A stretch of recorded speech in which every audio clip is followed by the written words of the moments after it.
D-Class personnel are the cogs that keep the machinery of the SCP Foundation running smoothly.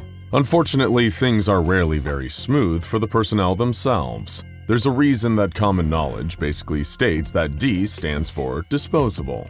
The lab rats of the SCP Foundation. D-Class is a role that no one in their right mind wants to play. But what if you didn't have a choice? What if somehow, whether through a shift in time and space, or being accused of a crime you didn't commit, you found yourself transported to a cell at an SCP Foundation site? Once there, you quickly realize how dire your situation is. But there's hope. Maybe. You overhear your fellow inmates whispering about other prisoners who managed to escape. Could you use your knowledge of the SCP Foundation to find your way back to freedom? We posed this scenario and question to the amazing fans of SCP Explained, and you told us about all the ways you would try to escape from the SCP Foundation before your inevitable termination, or worse, transmutation. So let's get right to it, and see who would make it out and who would wind up in SCP-682's stomach. Just Drake said, "Well, considering I've quite enjoyed the VR game SCP Lab Rat, I'd wait for a good containment breach, maybe release a few extra SCPs that may be contained with me, trust no voice I hear looking at you, SCP-939, and just make for some type of hole created, or maybe sewage drain. I've never beaten the game, truthfully, but it'd be an adventure. Video games are the best way to prepare for real life. Everyone knows that. That's why Resident Evil made me great at killing monsters. Animal Crossing made me a world-class fisherman, and The Sims prepared me for those days where the door to my room is suddenly replaced with a painting of a clown. Really though, that sounds like a solid strategy. Use the chaos of a containment breach as a cover, play Robin Hood to some friendly SCPs, don't follow any voices, and see if you can Shawshank Redemption your way to freedom. What have you got to lose? Well, maybe your life, but you probably wouldn't hold on to that for long at the Foundation anyway." Unwind said, "Easy peasy. Having a leg up is an understatement in this situation. Having watched SCP Explained videos, we have a great understanding about the Foundation and the SCPs, even more so than the site director themselves. Just claim to be an O5 council member from a parallel universe, and when interrogated drop some classified information only they would know. You'd be such a valuable resource they might even let you join their council. Not only have you escaped D-Class duties, you've also gained high amounts of power. Easy peasy indeed. Just make an incredibly bold claim and expose yourself as a potential security risk. There's a slim chance this might work, but there's also a pretty substantial chance that the real O5 Council will intervene and decide to go ahead and terminate you, just in case. At the very least, you'd likely be placed in permanent protective custody. But hey, maybe they'll put you in one of the comfy cells with a minibar and everything." Gaming Revelation said, "If I was escaping, I would use an audio clip of 682 screaming and or destroying things and play it when people or SCPs are nearby. The sounds of 682 will scare people away or make a good enough distraction for any guards stupid enough to fight 682. I would also email the audio file to myself, that way I can use the audio file on basically any device." This is an interesting one. You'd need a lot of factors to line up just right for this one to work. From keeping your phone or another device on your person in spite of being in Foundation custody, to finding a Wi-Fi signal to access your email, to making sure that your audio file plays loudly enough to be convincing. Not sure what they have planned for the next update, but currently the iPhone doesn't emit sounds at a volume loud enough to break through walls. There is a chance that the sound would strike enough fear into the hearts of experienced guards to throw them off for a while anyway. Just make sure SCP-682 doesn't find out what you're up to. It probably doesn't appreciate copycats. Ender Titan Games said, "I have a pretty simple but solid escape plan, I think. Step 1. Find out what site I'm at. What kind of SCPs are contained there? Are they dangerous or harmless? How often are there containment breaches? How often do D-Class die? If the site seems safe enough, then I'll just spend my days meeting harmless SCPs like 999. Step 2. If the site is dangerous, then I need to do everything in my power to make sure I'm not cross-tested with a dangerous SCP. If that means stabbing my eye out or cutting off my leg, I'll do it. I'll do anything short of killing myself if it keeps me away from the likes of 106 and 682. Step 3. Try and see if any of the SCPs could help me escape. For instance, if 738 is at the site, then I'll find a way to get cross-tested with it, and then ask to be free from the Foundation and have all my criminal records wiped. Sure, it'll cost me, but hey, at least I'll be free. Or I could find a Keter-class SCP and see if we could help each other break out. It's a risky option, but once again, I do everything in my power to stay away from the lizard. Step 4. If all else fails, then I'm either going to have to wait for or cause a massive containment breach. Then I can escape in the confusion. All that time playing SCP Secret Lab will come in handy. Once again, it's a risky option and I don't really like my odds, but I'll take my chances if I have to. Step 5. If I die, and let's be honest, I most likely will, then I only have 2 requests for the Foundation. 1. That they actually decide which SCP-001 is the real SCP-001, and 2. That my tombstone read, "Subscribe to SCP Explained because they make fun and entertaining videos. Also screw the lizard." First of all, this isn't a simple plan by any means. It's not a Canadian rock band formed in 1999, and it's actually got quite a lot of detail. You've thought long and hard about this, and we appreciate that. One note though, making a deal with SCP-738 might not just cost you. A previous D-Class was offered freedom by the entity at the cost of his best friend's death. Even after he took that deal with the devil, he was recaptured by the Foundation a mere 5 hours later. You can decide for yourself if that's really worth it. But hey, if you're that desperate, then go right ahead. At least you've prepared for the very worst. The first of your posthumous requests will likely be denied, if we're being honest. And the second request is very sweet of you. Look, I'm blushing. But also, we'd prefer if you didn't put a Foundation target on our backs by pointing out how many of their secrets we're revealing. You're right about one thing, though. Can't stand that lizard. Juan Torres said, "We're going to need a teddy bear, an aluminum-coated box, a chair and a desk, an intact human nervous system, a dart gun, and lawn mulch." Wait, don't stop there. You're just gonna give us a list of ingredients and not finish the recipe? I already went out and bought all that stuff, and the nervous system won't stay fresh forever. Super Hamster said, "Plug 079 into the Wi-Fi. It could cause a breach big enough, so hide during the breach and then escape the ruined facility." Let me explain further. 682 and 079 bonded, and 682 is famous for containment breaches. 682 is very hard to recontain. So if you help 079, he'll help 682, which will help you. Also, many other dangerous SCPs will be breached.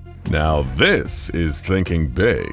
Sure, you'll be exposing the entirety of the World Wide Web to an aggressive, unpredictable, and downright rude artificial intelligence, but you'll probably be able to escape back into the world. Who knows how much of the world will actually be left after you've unleashed 079, 682, and a whole host of other dangerous anomalies, but the remaining rubble will be your oyster. Creature Savage said, "Assuming I'm at a site with an intelligent SCP that's known for escapes, such as 682, I'd offer it a chance at freedom if it helped me escape, and we'd both take off for the infinite IKEA. Of course, I could also offer Ferdinand the Cannibal my services as a jester for his protection all the way to and through the infinite IKEA." Ferdinand the Cannibal. Now you're talking. If you manage to team up with that gargantuan gentleman, he could definitely be a big help. Just make sure he stays well fed, or your new friend is going to start wondering how you taste with fava beans and a nice Chianti. Otherwise though, he'd love to have someone listen to his stories and take the high part during his favorite songs. Once you're free though, why not shoot for the stars? No need to fend off the murderous staff of the infinite IKEA, just go to a regular IKEA and get a new couch and some meatballs. No monsters necessary. Delay Animation said, "Before escaping, there are multiple problems to overcome. You have to know the layout, guards, patrol paths, camera placement, which keycards you need, which opportunities are best to escape. And once you manage to find all of that out and escape the outside, you're still not done. Depending on if you were in a site or area, the bare wilderness surrounding a site would be enough to wreak havoc on you. Not to mention the watchtowers and outside patrols. If you were in an area, the Foundation would most likely have agents in the town surrounding the area. In conclusion, it is not possible to escape the Foundation's grasp. The only way to not wind up as a Class D is to not do anything to become a Class D. You know what they say, the best defense is a good offense. An ounce of prevention is worth a pound of cure. However, there's not much offense or prevention you can do when a temporal anomaly thrusts you into a parallel universe and plops you down right in the middle of a D-Class cell. So even if you keep your hands clean your entire life, you might just find yourself in the custody of the SCP Foundation anyway. It's a nice idea to think that just making all the right choices will prevent you from being falsely imprisoned by a secret organization, but sadly life and wormholes just don't work like that. Zagham Shabazz Karim said, "The best thing to do is to make allies. First of all, you need to get as many D-Class personnel on your side as possible. Ask them what duties they are on and use your information to help them. Also, use them to find out what your duties are going to be, as they will have connections. You need to stay on the down low, as if you're found out, you'll be experimented on or worse. But you don't only want to make allies with the D-Class. Armed with the knowledge from SCP explained, you are able to guess or approximate which facility you are at, what SCPs might be there, and who the staff are. With that knowledge, you can approach some of the kinder staff and build your relationship. So in case you get caught when escaping, you have a fallback or someone that can bail you out of deadly punishments. You also want to be resourceful and map out the place to identify escape routes and the armory or weapons storage facility. Next, you want to form better relationships with some of the SCPs. Before terminations roll around, you want to arrange a day that the D-Class personnel help some SCPs out of containment. Most non-deadly ones, as you don't want to make an enemy out of the SCP Foundation, but enough to distract the guarding personnel. Also, with your close contact with facility members, you have a better chance at stealing credentials or passes to allow yourself through doors and escape. But that isn't all. There actually might be some SCPs on site that will make escaping easier, and your goal should not just be your own escape, but escaping with as many D-Class personnel as possible. You want to equip them with passes. All of them should know only one specific escape routes, which they themselves or a few others are going, so that even if they are caught, the others will not be found out. And you want a few of them to escape before everyone else and cause a ruckus outside, making it look like the whole group has escaped, sending guards behind them.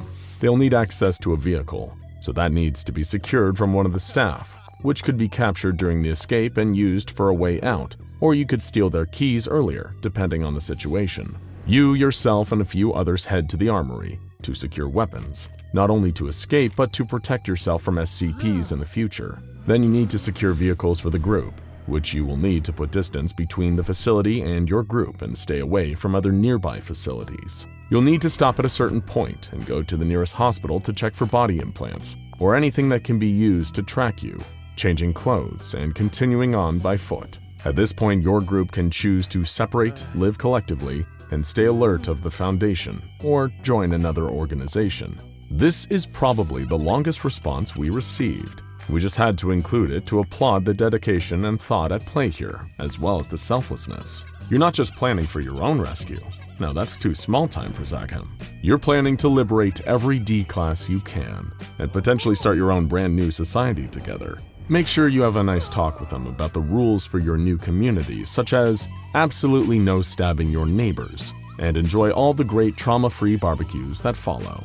Plot Armor said, "I would either attempt to cause a containment breach or steal an anomaly like SCP-268. Still, first I would draw thaumaturgic symbols all over my body and clothes, like Kalfistan Isle, which will make me resistant to physical damage that will help me survive a containment breach. Bringing thaumaturgy into the equation is a brilliant move. You'd likely be the only D-Class on site with any knowledge of that work or the symbols. You'll have to act fast though, and work your magic before the Foundation figures out what you're up to. If you don't, they'll likely wipe your memory with amnestics or just terminate you on the spot. The trickiest part of this plan is probably finding something to write with. You can't exactly ask to borrow a pen, but between those and the hat, you could probably slip out unnoticed and unscathed." Jacob Audi said, "I just do my best to find Mr. Peanut so I could die relatively quickly or painlessly. Why would that kill you? Are you allergic?" Just kidding, we know you're talking about SCP-173.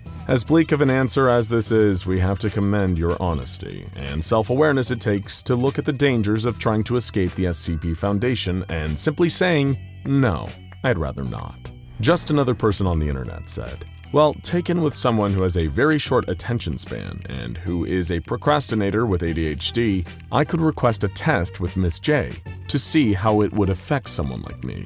Then I could escape and live the rest of my life in peace and solidarity." Miss J did help a previous D-Class leave the Foundation behind and start a new life, so why not you too? We're sure you'll be a model pupil, and wish you luck in whatever discipline you decide to pursue. Don't forget your number 2 pencil. Milo Knight said, SCP-6113 is a pretty surefire way to get out. Assuming you meet the criteria, you can suddenly have a different name and appearance, and you won't really be on any Foundation records. Use that to plead your case. Just pray you don't get terminated. This would be a pretty drastic choice, and you'd probably have to double down on the whole new life thing since none of your loved ones will recognize you. Or you can just tell them you got extreme reconstructive surgery, I guess. But it's better to be alive in a new body than dead in your usual one. As long as you're able to avoid detection following your transformation and make sure they don't catch you on the security tapes, this might just work. Zadanor0203 said, I mean, you can't. Yes, you'll survive until the monthly termination, but with how fortified these sites are, unless you can get lucky with a containment breach or are able to gain access to the sewer system, you're not escaping. And that's not even taking into account your spontaneous being here, and having great knowledge on the Foundation that you'd only really know if you were a being above their perception. So on top of that, there's also the potential of you being terminated for knowing too much, or being contained as a new SCP. Hey now, we didn't say reply with the best way to bum us out. Really though, we see all of your hyper-realistic commenters, and we get it, really. But in a world filled with killer statues and friendly slime monsters, anything is possible. Sure, most of the D-Class that wind up behind Foundation walls wind up dead, but you could be the 1 in a million who makes it out. Dare to dream. Matt's Magic said, easy. I simply say, whoever shoots me or harms me is a rotten egg, and then walk out unharmed, due to the fact the guards are in fact people, not eggs. That's it. You've cracked the code. Unless the SCP Foundation starts hiring eggs as guards or creates some sort of unholy human-egg hybrid to staff their halls, we're looking at you. Humans refuted. Their days of keeping D-Class prisoners are over. Thank you for participating in yet another weird, wild community response video from SCP Explained. What's your favorite escape attempt? Anything we missed? Let us know down in the comments. The year was 1994, and all seemed well at Site-19. Researchers, administrative staff, containment specialists, and guards saw to their daily tasks. As the largest SCP Foundation containment site on the books, there was something paradoxically prestigious and pedestrian about working at the legendary facility. Of course, among staff at the SCP Foundation, the site was famous and took on a certain mythology around breakroom discussions for those who weren't assigned there. Did you see the crazy new tech they got at Site-19? It's like something out of Star Wars. I heard some of the anomalies they store at Site-19 can cause XK class end-of-the-world scenarios, so they've got hammered down on speed dial. You know, my buddy told me that Site-19 has a pool on the 5th floor. Everyone who works there gets to go up and chill there once a week, and they've got a dedicated bar up there that serves cocktails with little umbrellas all night long. Of course, some rumors are truer than others. Not the pool thing though, sorry, that one's complete baloney. It is, however, completely true of the SCP Explained office, but hey, that's a story for another day. Site-19, as a result of its size, does indeed need a simultaneously large and elite staff to handle its many unique containment requirements. People work around the clock to ensure everything runs smoothly, knowing that the risk of dropping the ball means death and destruction on a wide scale. Personnel have been trained to meticulously study new anomalies, discover their strengths and weaknesses, drum up ideal containment requirements, and get the situation on lock as quickly as possible. Most of the time, the operations at Site-19 run smoother than George Benson. Most of the time. Of course, with the exception of a few researchers there. Sorry, Dr. Bright and Dr. Crow. Everyone who works at Site-19 is only human. Mistakes can happen, even when the cost of those mistakes is much costlier than when you forget to carry the little zero on your dull office job's latest mind-numbing spreadsheet. Little oversights can pile up into catastrophes over time, especially when you put your mind to committing the greatest sin of all, underestimating your opponent. Exactly as the SCP Foundation did one fateful day in 1994. You see, the SCP Foundation contains hundreds, if not thousands, of new anomalies every single year. When this job becomes your daily bread and butter, what once seemed exceptionally slow becomes humdrum and mundane.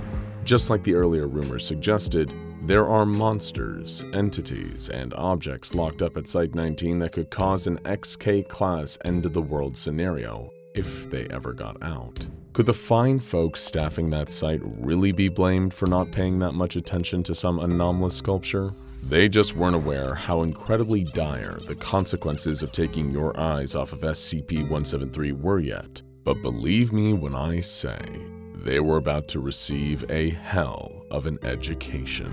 The sculpture had come into their care a year earlier in 1993. Though the exact circumstances of how it came to Site-19 tend to differ depending on who you ask. Its anomalous ability had become apparent rather quickly, at the expense of a few careless personnel's lives. But hey, isn't that always the way these things unfold? The sculpture could be frozen in place by looking at it, though whenever people turned their gaze away, it moved towards its prey at shocking speeds and killed them by either strangulation or, more commonly, snapping necks. Sure, it wasn't the kind of entity you'd want to have a cup of coffee with or place in your living room as a striking new object d'art, but the Foundation had plenty of these so-called murder monsters in containment already, and this was one you didn't even need to shoot. Just looking at it is enough to freeze it in place. A few D-classes were lost during the first few months of figuring out the best way to clean the nasty creature's cell, on account of the fact that it poops constantly. But other than that, it was all pretty smooth sailing. They had no idea just how dangerous this work of malicious modern art was. This brings us back to that fateful day in 1994, the day when SCP-173 first breached containment. Researcher Theo Trask was walking down the large winding halls of Site-19, marking off each successfully contained anomaly on his clipboard. It was a monotonous job, but somebody had to do it. He looked through the viewing windows of all the anomalies that wasn't deadly to look at, taking inventory. He worked at the SCP Foundation for 8 years now, and nothing amazed him anymore. He was thinking about what he might have for dinner that night, or whether he should go to the movie theater to see that new film, Pulp Fiction. Up in the security office for Sector C of Site-19, Security Officer Todd Buffett and his men observed the monitors glowing before them. It was a blissfully boring day. One of them was discreetly playing Snake on his Nokia under the table. Days like this were made for wasting, and they were tragically few at the SCP Foundation, where being excited was often the prelude for being dead. Todd yawned and was happy for the privilege to do so. In a darkened Sector C server room, a group of engineers performed routine maintenance. They could see their breath. These rooms were kept extra cold to prevent the technology from overheating. It was intricate work, but they were well trained to do it. So much so that they sometimes slipped into a state of autopilot while conducting these checks, saving the burden of conscious thought for meteor tasks further down the line. These were unremarkable tasks on an unremarkable day, and they would be happy for it all to end. And of course, it would, just not in the sense that they meant. A mixed group of researchers and administrative staff sat in the break room, enjoying their mediocre packed lunch and sharing their own version of inane office banter. It was a nice step away from the often deadly grind and shoot the breeze with others in their line of work. After all, it was a strange job with its own unique pressures. You needed to discuss it with others who got it sometimes, just to avoid going insane from the pressure. But then you needed to avoid the unforgivable blade of this double-edged sword's mirror half. You never wanted to get too attached to a coworker at the SCP Foundation, because who knows, you might not be seeing them again tomorrow. Or they might not be seeing you. Back in the server bank, a junior technician named Colin Muntz was about to make one teeny tiny little mistake. While running diagnostics on one of the room's power cores, he tripped a fuse and set a terrible chain reaction in motion. Cables running all through Site-19 caught the shockwaves of Colin's poor decision in a moment, causing a series of power cuts that ran through different systems throughout the facility, each one tripping the next like proverbial series of tumbling dominoes. Back to researcher Theo Trask, lazily ticking boxes on his clipboard. He was about to do another one and break for lunch when the lights overhead suddenly went out, leaving him in a dark hallway. He was immediately broken from his trance, heart beating 20 to the dozen. Seconds passed, and the dark somehow remained. What was going on here? It didn't make sense. Surely the auxiliary generator should have kicked in by now, right? And on any other day, it would have. But unluckily for Theo Trask, this just so happened to be the one day in the last several months that the facility's main backup generator was also experiencing routine maintenance. Sometimes, life just isn't fair. Trask felt his heart leap up into his throat as a door somewhere behind him slowly creaked, open with a torturously long metallic screech. Trask didn't have a gun or even a taser, but he did have a small flashlight attached to his belt. With a draw speed that would rival Clint Eastwood in his prime, the terrified Trask whipped out his flashlight and shone it in the direction of the noise. His beam caught a static figure staring at him without a face. The rigid, soulless body of the sculpture, SCP-173, was standing less than 10 feet away from him. In this light, its smears of Krylon-based spray paint looked almost like a mocking grin. "Your move, researcher," it seemed to say. Trask had broken into a cold sweat. His hand was shaking, but he needed to keep the beam on that monster. Whatever tripped the power must have compromised the system that governed the sculpture's electrical deadbolt. And unless the light bulbs came back on and the hallway was suddenly flooded with other personnel and a forklift to get that miserable chunk of concrete back into its cell, then he was in real trouble. He couldn't run. It would kill him the second he turned around. And he couldn't walk backwards. One trip in the dark and he'd be found dead on the ground, head facing in the wrong direction. All he could do now was hope. Hope, and of course, not blink. But as the seconds passed and the pressure mounted, this became harder and harder to achieve. He could feel the surface of his eyes drying out, leading to a sharp stinging sensation. Still, the sculpture lingered and waited as researcher Trask's eyes began to water. People should be coming, shouldn't they? Surely help would be on the way. But he couldn't hear footsteps or the squeaking tires of a forklift just yet. He couldn't hear anything except his heartbeat and the blood rushing in his ears. His eyes were killing him, just metaphorically for now, but not for long. What harm would one little blink do? Only for a fraction of a second. Now, before we proceed to the researcher's gruesome and terrifying death, we'd like to perform a quick experiment with you, the viewer of SCP Explained. We've created a number of videos exploring the fascinating and frightening enigma of SCP-173, and one statement seems to pop up in the comments again and again from backseat containment experts. Why not just blink your eyes one at a time? That's a surefire way to keep it locked into place. Okay then, let's give it a try. Open both your eyes nice and wide. Now, blink your left eye, and now, blink your right. Left, right, left, right. Keep going while I'm talking. Don't stop. Keep it up. How are your eyes feeling? It makes your vision a little blurry, doesn't it? Kind of makes your eyes sting a little as time goes on. Oh, look who it is. Well, if it isn't SCP-173, what a surprise. And it looks very interested in you, doesn't it? Better keep one of your eyes open at all times. Left blink, right blink, left blink, right blink. No pressure, of course. But if you've closed your eyes at any time during this little experiment, you're already laying dead on the ground with a broken neck. Left, right, left, right. Do you feel the burn yet? There's no shame in giving up. All it'll cost you is your life. And that's why we don't blink one eye at a time. Now, back to the story. Researcher Trask couldn't take it any longer. His aching eyes fluttered closed for an almost imperceptible moment of time, and that was all this sinister sculpture needed. Trask felt the impossibly cold concrete grip of its stubby arms on either side of his head, and a sharp jerk that communicated a mere moment of unimaginable pain, followed by the physical answer to silence. The sculpture darted through the darkness of the hallway, with no living eyes left to freeze it in place. In the darkness, it was impossible to defeat. It would do the two things it knew how to do: hunt and murder. In the Sector C security office, all hell was breaking loose. Thanks to Colin Muntz's little oopsie in the server room, all the monitors were dark, and all the corded phones that had given them a direct line to assistance were all dead. They had no idea what was happening out there. Maybe they had all gotten extremely unlucky and all of the cells were open. Whatever caused this catastrophic power failure must have also knocked out the alarm system, because they were getting nothing.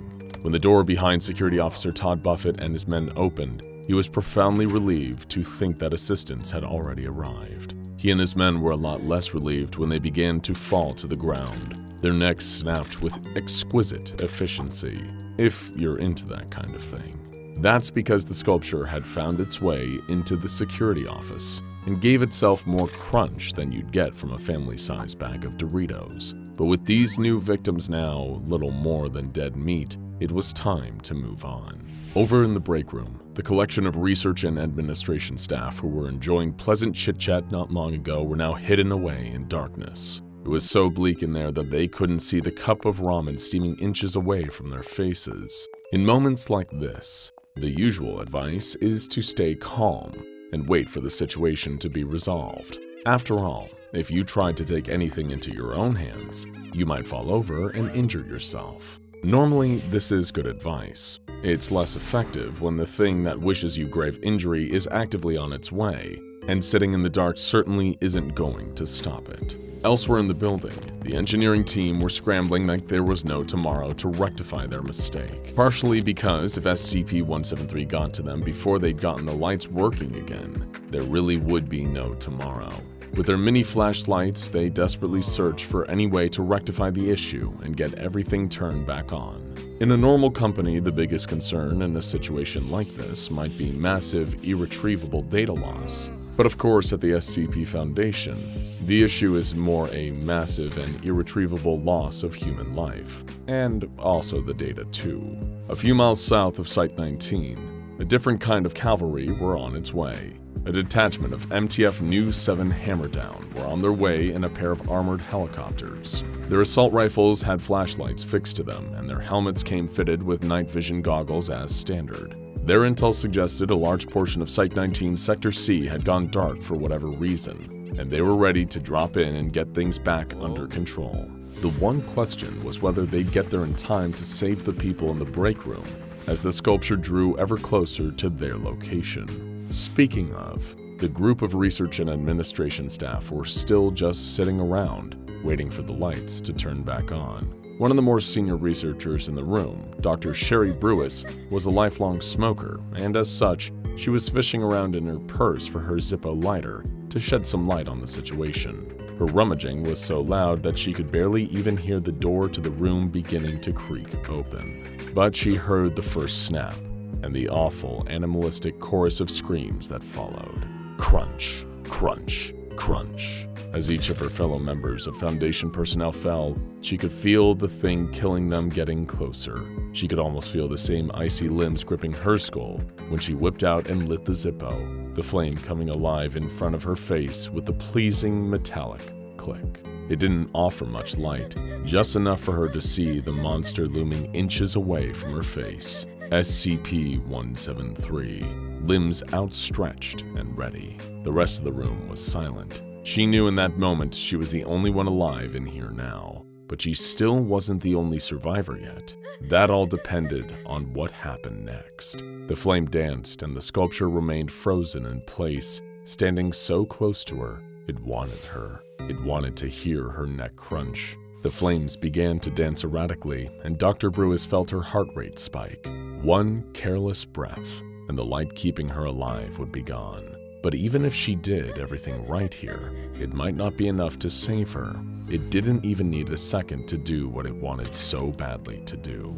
The light seemed almost to flicker, getting smaller, getting weaker. Dr. Brewis felt tears dribbling down her cheeks. Any second now. Click. The lights above her turned back on. She could have screamed in delirious relief, but that might have also been a scream at the expense of her many dead coworkers, littered around the room. Either way, her thoughts were interrupted by a staccato burst of footsteps, followed by the boom of the door being kicked in by a booted foot. The members of Hammerdown were standing in the doorway. She was saved. In the hours that followed, things were righted as best as they could be with so many deaths. The sculpture was returned to containment, The bodies were cleared away, the electrical issues were fixed. Much would continue on as normal after that day. Death, after all, was an occupational hazard for those working at the SCP Foundation. But one thing forever changed. SCP-173 was never underestimated again. The day-to-day routine of Dr. Gears consisted of a few constants. Piping hot cups of black, unsweetened coffee, plain dry wheat toast, the soothing sounds of his favorite white noise machine, and the endless carousel of experiments with SCP-914. Not that he was complaining. He was perfectly content to spend his time supervising one of the few anomalies he crossed paths with on a regular basis that was unlikely to kill or maim him in any way. Not that the Clockworks hadn't produced its fair share of unpredictable results over the years of extensive testing. It had definitely offered up more than a few surprises. And anyone who knew Dr. Gears knew that he was not especially fond of surprises. Dr. Bright had attempted to throw a surprise birthday party for the man once, but when he turned on the lights and fired the confetti cannon, all Dr. Gears did in response was give a deep sigh and say, "Really, Jack? You're making a spectacle of yourself." Still, he had resigned himself long ago to the fact that supervising the experiments with SCP-914 meant witnessing some truly unpredictable outcomes. How could he forget the time researcher Blas tested an incandescent light bulb on the setting Very Fine, and the machine spat out an anthropomorphic humanoid light bulb that spoke in German-accented English and claimed to be Thomas Edison himself? This was, of course, impossible, as historical records surely would have indicated if Thomas Edison was a walking, talking light bulb rather than a human man. The imposter was eventually incinerated after its presence became too irritating to ignore. And then there was the time researcher Thompson filled out a Dungeons & Dragons character sheet and placed it into the machine on the setting Very Fine. The output produced was a sheet of paper promoting the previously non-existent tabletop role-playing game Fear in the Foundation. Whenever a person read the paper, they would suddenly find themselves in an out-of-body experience where they were inside the game's world, which contained several characters related to the SCP Foundation, as well as items and locations based on real-world counterparts. A subject in this state would only snap back to reality after winning or dying in the game. Researcher Jacobson rolled a 1 on stealth and saw SCP-096's face in the game, and was later found dead in the anomalous item's storage wing. There was no shortage of Foundation staff trying to use the machine for personal gain, too. Dr. Naismith placed his credit card inside on the setting Very Fine, using it to produce a card covered in unidentified corporate insignias and reading, "Rank Aleph Infinite Money Privileges." When Dr. Coltrane issued a written warning, Dr. Naismith took that warning and then placed it into the machine on the same setting, producing a piece of official documentation from the O5 Council in support of his infinite money privileges. Junior researcher Summers attempted to use SCP-914 in a misguided attempt at self-improvement, placing not an object, but herself in the intake booth before running the machine on the setting Very Fine. It cleared her skin, lengthened her hair, and improved her figure. This was, of course, in violation of several employee guidelines, and she was promptly dismissed after emerging from SCP-914. Dr. Veritas left a note in the experiment log following this incident, reading, "By the time we realized what she was actually doing, it was too late to stop her. Needless to say, she's since been terminated, and I hope I don't need to tell you all not to do that again." And with that, the guideline was clear. No one was permitted to use SCP-914 for personal gain, or to change anything about themselves. Potential complications were too risky, not to mention the conflicts of interest that would be introduced into what should be an impartial research process. As scientific objectivity's biggest fan, Dr. Gears couldn't agree more.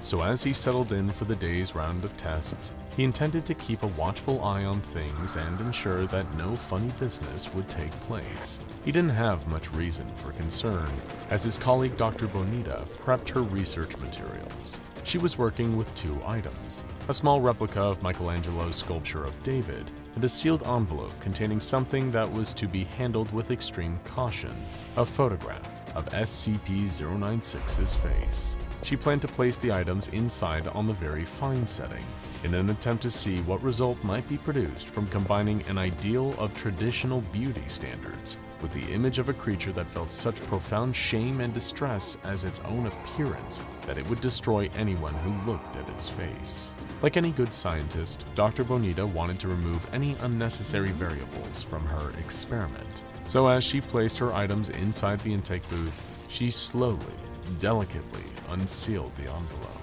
She wanted to put the picture inside by itself, without the extra element of the envelope potentially complicating things. Unfortunately, like Marie Curie's slowly, unintentionally poisoning herself with her own research materials, she didn't truly understand the danger of what she held in her hands. Just as she was setting the photograph down, her eyes flickered to the image. Before she could stop herself, before she could even look away or squeeze her eyes shut, she caught a glimpse of the one thing she should never look at: SCP-096's face. She gasped and slammed the photograph down, but she knew it was too late. The sound of an inhuman shriek coming from across the facility signaled that she was right.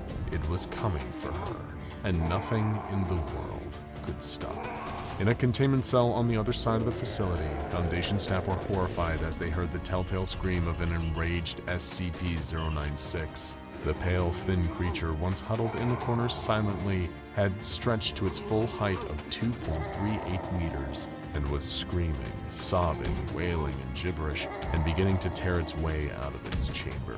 Guards tried their best to subdue the entity, firing their weapons at it, but the bullets did nothing to damage the creature's pale flesh or stop its movements. It ripped through the steel cube that contained it and knocked the guards out of its way with one swipe of its unnaturally long arms, sending them careening into a nearby wall. Fortunately for them, SCP-096 only knocked them unconscious. It didn't stop to harm them further, as it had a more important goal in mind: find the person who had seen its face and destroy them. As the alarm blared, signifying a high threat level containment breach, SCP-096 loped down the hall toward Dr. Bonita in SCP-914's room. Dr. Gears had not spotted Dr. Bonita's grave mistake and had no idea what had triggered the alarm he was hearing. He stepped away from the observation window, turning his attention to the crisis that was clearly happening somewhere else in the facility. Meanwhile, Dr. Bonita was panicking. She saw her life flash before her eyes, the certainty of impending doom that was coming for her, and coming fast, all because of one brief error in judgment. What could she do? There was nowhere to hide, no way she could run away fast enough, unless if she managed to lure 096 into the intake booth and start the machine while the creature was inside, maybe it would transform into something less intent on tearing her limb from limb. It was a risky move, and one that could jeopardize her position at the Foundation, but she couldn't very well keep her job if she was dead, so it seemed like it just might be worth a shot. A primal roar of agony and fury interrupted her thoughts, and she knew that SCP-096 was moments away from breaking down the door and getting its hands on her. She would have to move fast. With a screeching grind of metal on metal, SCP-096 wrenched the door off its hinges and barreled into the room in its search for the person who had seen its face. It ran toward the silhouette of Dr. Bonita standing just at the entrance to the intake booth. She tucked and rolled out of the way just as the monster entered the booth. The door automatically slid shut behind it, and as SCP-096 rattled the door and tried to free itself, she turned the knob to very fine with every ounce of strength and speed she had. There was a ding of a small bell, and the machine whirred to life as the objects inside were refined. Dr. Bonita had no idea what would be waiting for her in the output booth, but she could only hope that her last-ditch effort had managed to save her life. In the fog of panic, she briefly felt an itch of scientific curiosity, too. What would become of a being like SCP-096 in a machine as strange and wonderful as SCP-914? What would the addition of the statue do to it? As the door to the outtake booth slid open, steam poured out. It appeared her questions would soon be answered. Cautiously, in spite of herself, Dr. Bonita called out, "Hello?" No one answered, but she heard the sound of footsteps, slow and careful, as a figure emerged from the mist. She covered her mouth in shock, her eyes wide. "Dear God," she whispered in awe. Standing in front of her with pale, smooth skin and the same imposing stature was the most beautiful man she had ever seen. Wide, dark eyes shone under thick, sculpted eyebrows. Under the eyes, an aquiline nose, full pouty lips, a strong, sharp jawline.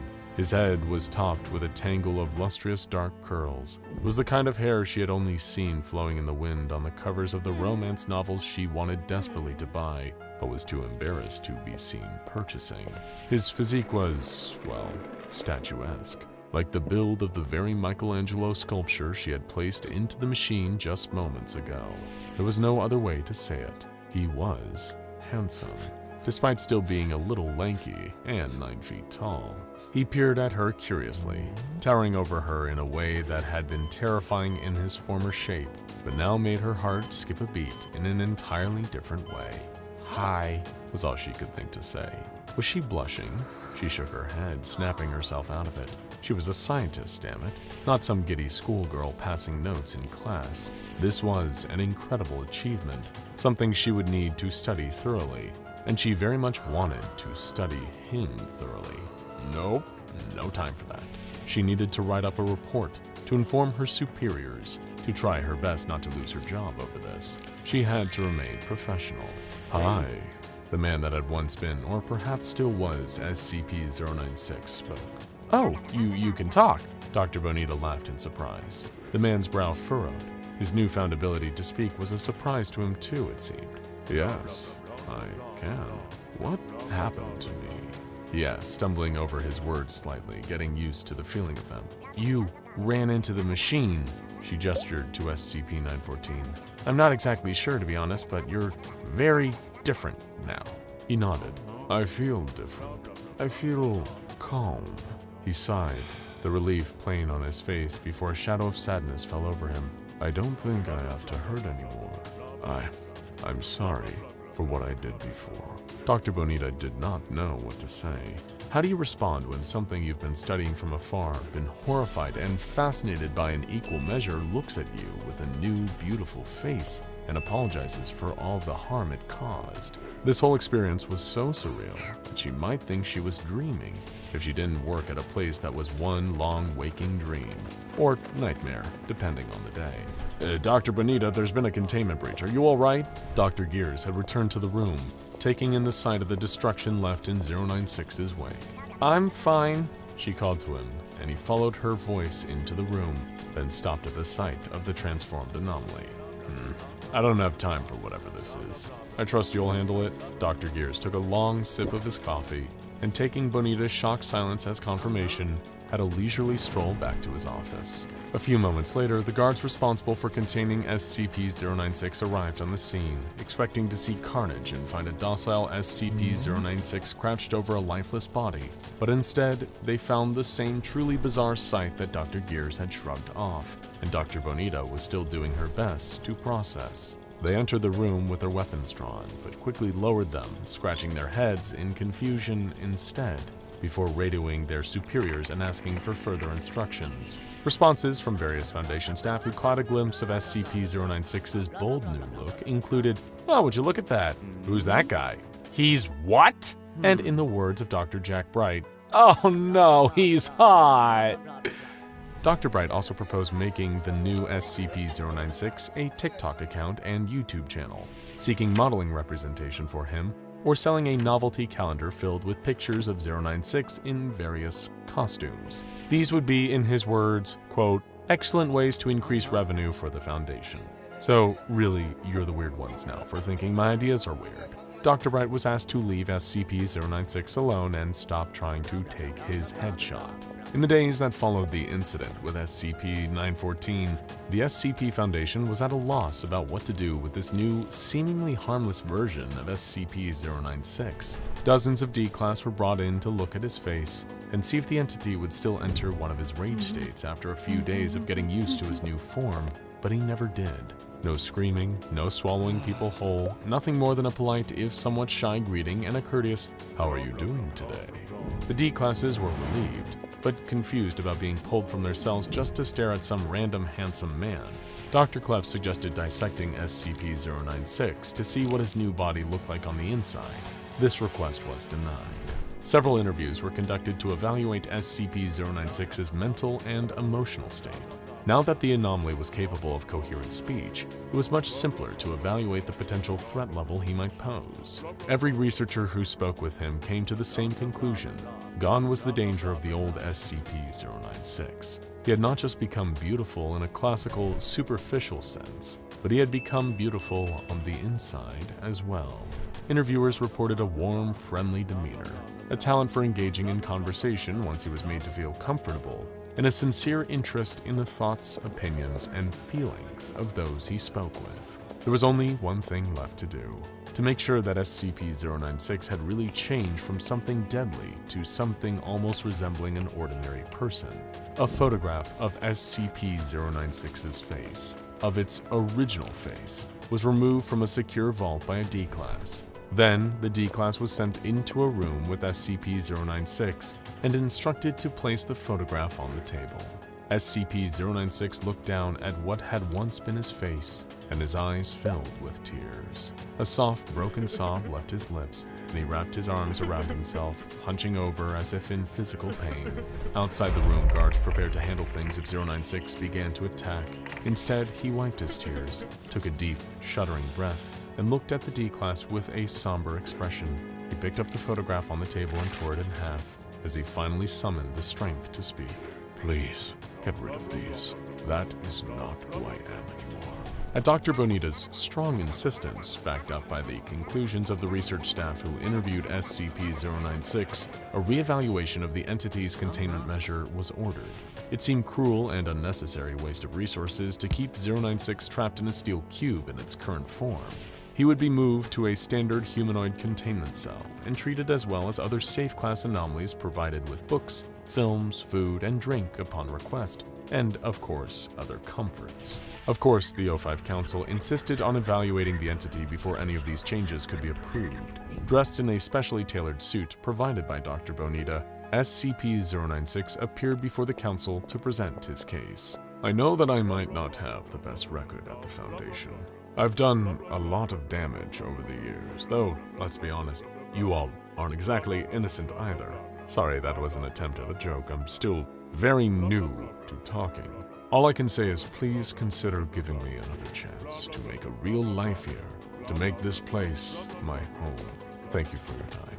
What SCP-096 didn't know is that the O5 Council was so flabbergasted by the sight of his new face that they didn't retain a single word he said. They had all given their official approval before he even finished his short presentation.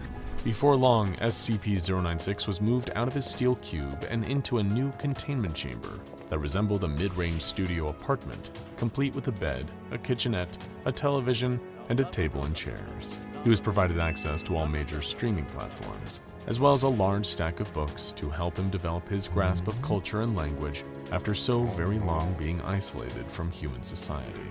Though he wasn't exactly human, he was determined to act like it. Word quickly spread around the Foundation site, and humans and anomalies alike flocked to SCP-096's new home to visit him and see the miraculous transformation for themselves. SCP-999 was the first to come and see the new and improved 096, chirping excitedly as it oozed into his room. He pet the slime gently, his face breaking into a warm smile as its euphoric effect washed over him. The slime became so excited at meeting this new friend, someone it had known as a source of sadness and hurt for so long, that it tackled him to the ground and tickled him for several minutes. 096 laughing uproariously all the while. SCP-343 stopped by to give 096 his blessing and wish him well in this new chapter of life. A few days later, SCP-507 popped back into the site and wanted to see the changes for himself. He was thoroughly impressed, though privately confessed to missing 096's more monstrous form, which reminded him of some of his favorite cryptids. There was one anomaly that was not thrilled with the appearance of SCP-096, however. SCP-056 was furious upon hearing about the new beautiful man that everyone just couldn't shut up about. It demanded a chance to speak to SCP-096 and to tell him that this place isn't big enough for the both of us. I'm the fairest one of all, you sniveling little worm. But the request was denied. SCP-056 sulked about it for several weeks. Meanwhile, Dr. Bonita was still intent on getting to know SCP-096 better. During previous testing with SCP-978, the Desire camera, a photo taken of SCP-096 revealed that his greatest desire was to disappear. Curious about the results would be now, Dr. Bonita received permission to take another picture of SCP-096. She snapped the photo while 096 was sitting in a chair in his new containment chamber, looking directly at the camera. When the photo developed, the result was simple.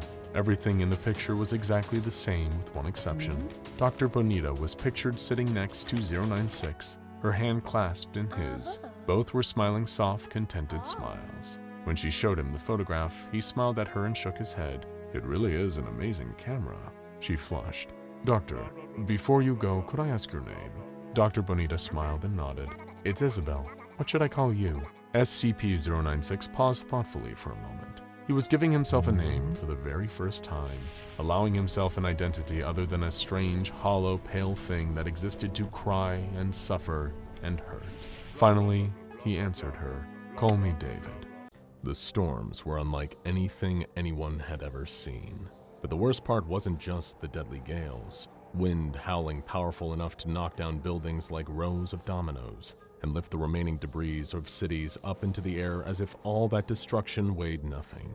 And it wasn't just the lightning, those arcs of crimson forking down from above. If one struck the ground near you, and one almost always did, the sheer force of it would knock you off your feet. The last thing you'd feel as you flailed helplessly in the air was the relentless pain of your body being disintegrated by the energy of the blood-red lightning, until there was nothing left of you for anyone to find. Yet somehow that wasn't the worst part either, and it wasn't even the noise of it all either. That deafening cacophony of booming thunder and wild hurricane-force winds so loud, nobody could ignore it, all underscored by the screams of a world lost in suffering and madness. No, the worst part of it all was the sky. Whether anyone looked up, where there had once been that clear, calming blue, was now a swirling mass of nightmares. Many were surprised just how much they missed turning to that sky, that odd, universal comfort it brought. The knowledge that no matter how bleak things got, the sun would set on every bad day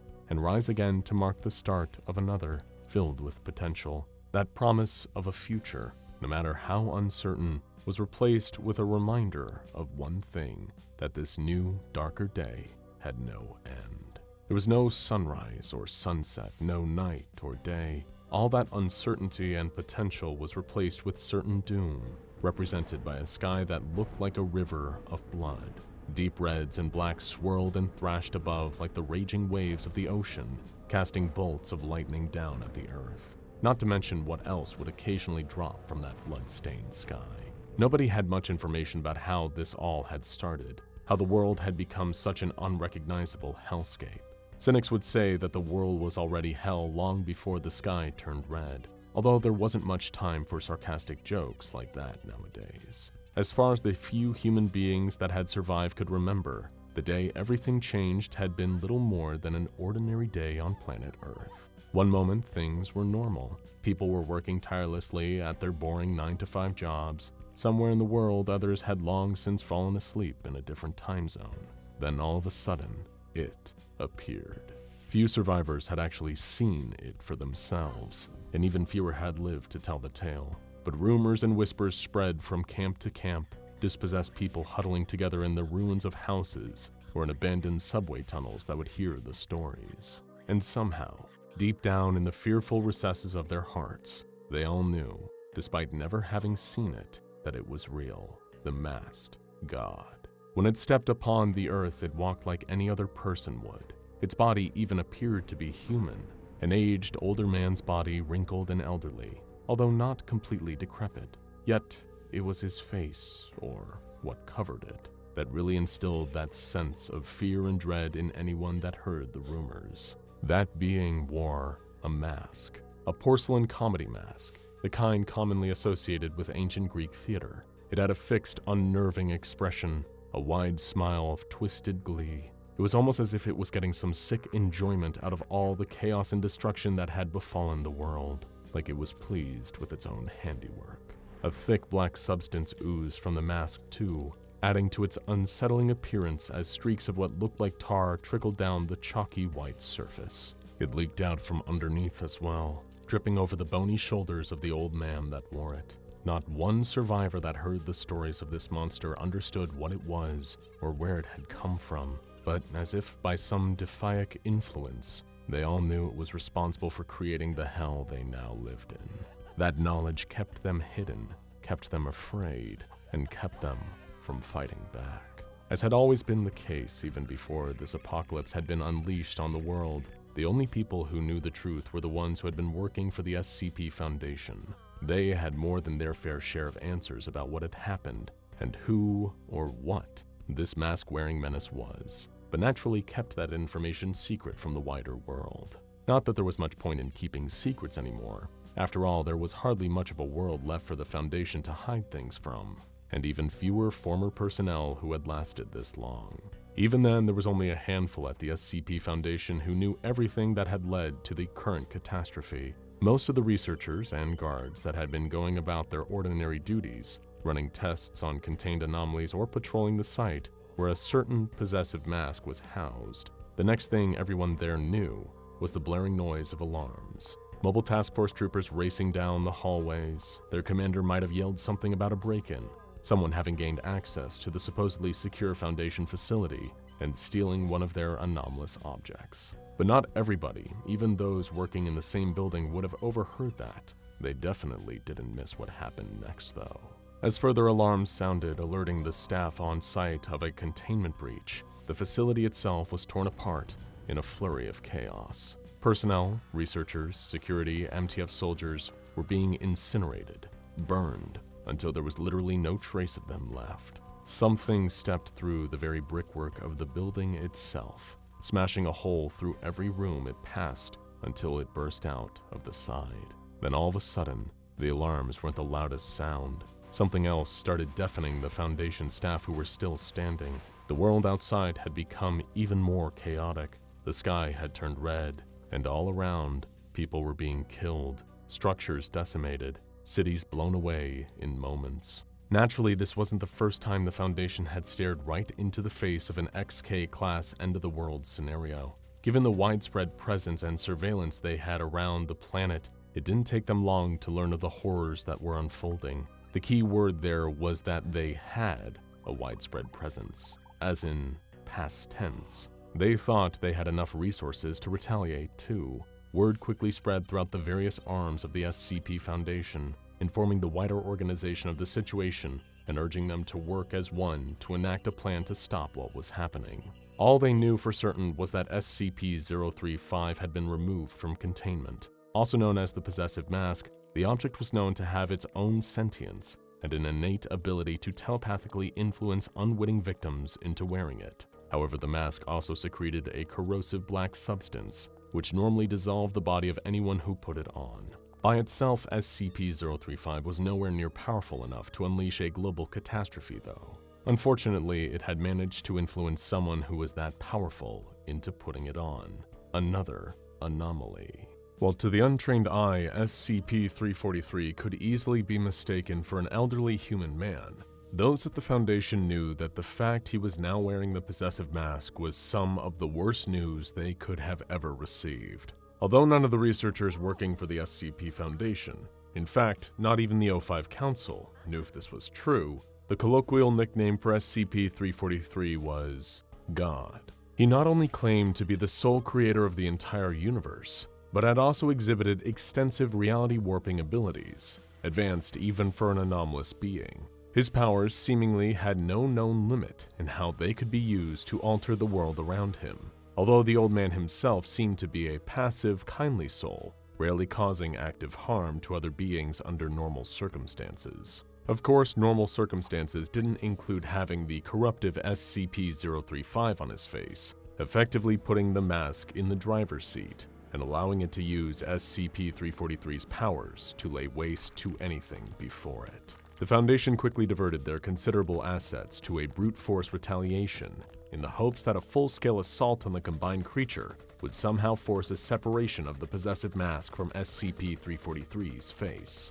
The tricky thing about this situation was, God's powers and the fact that he was an immortal, ageless being of potentially incomprehensible form all meant he couldn't be harmed. Causing external damage to him was extremely difficult. That was good news in some regard after all. The Foundation didn't want to kill 343 if they could help it. They knew he wasn't acting on his own accord, but his indestructibility also meant that the corrosive goo that was secreted from SCP-035 had little to no effect on its new impervious host. That meant it could keep going, keep unleashing hell, and stopping it was going to take a lot of manpower. Fortunately, the SCP Foundation never had any shortage of people to throw at a problem, and their ethos didn't really place much value on human life. They mobilized every mobile task force at their disposal, every one of them filled with ranks of highly trained elite operatives. Among the Foundation's forces were even MTF agents who had themselves been altered through anomalous means,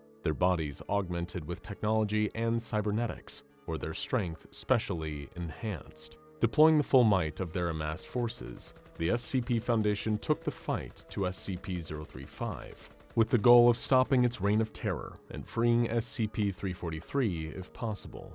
The hybridized mask-wearing reality warper had already caused considerable damage since it had started its rampage. Although its motivations were far from political, the wearer of the Anguish mask had begun with a devastating show of power, wiping numerous cities off the map.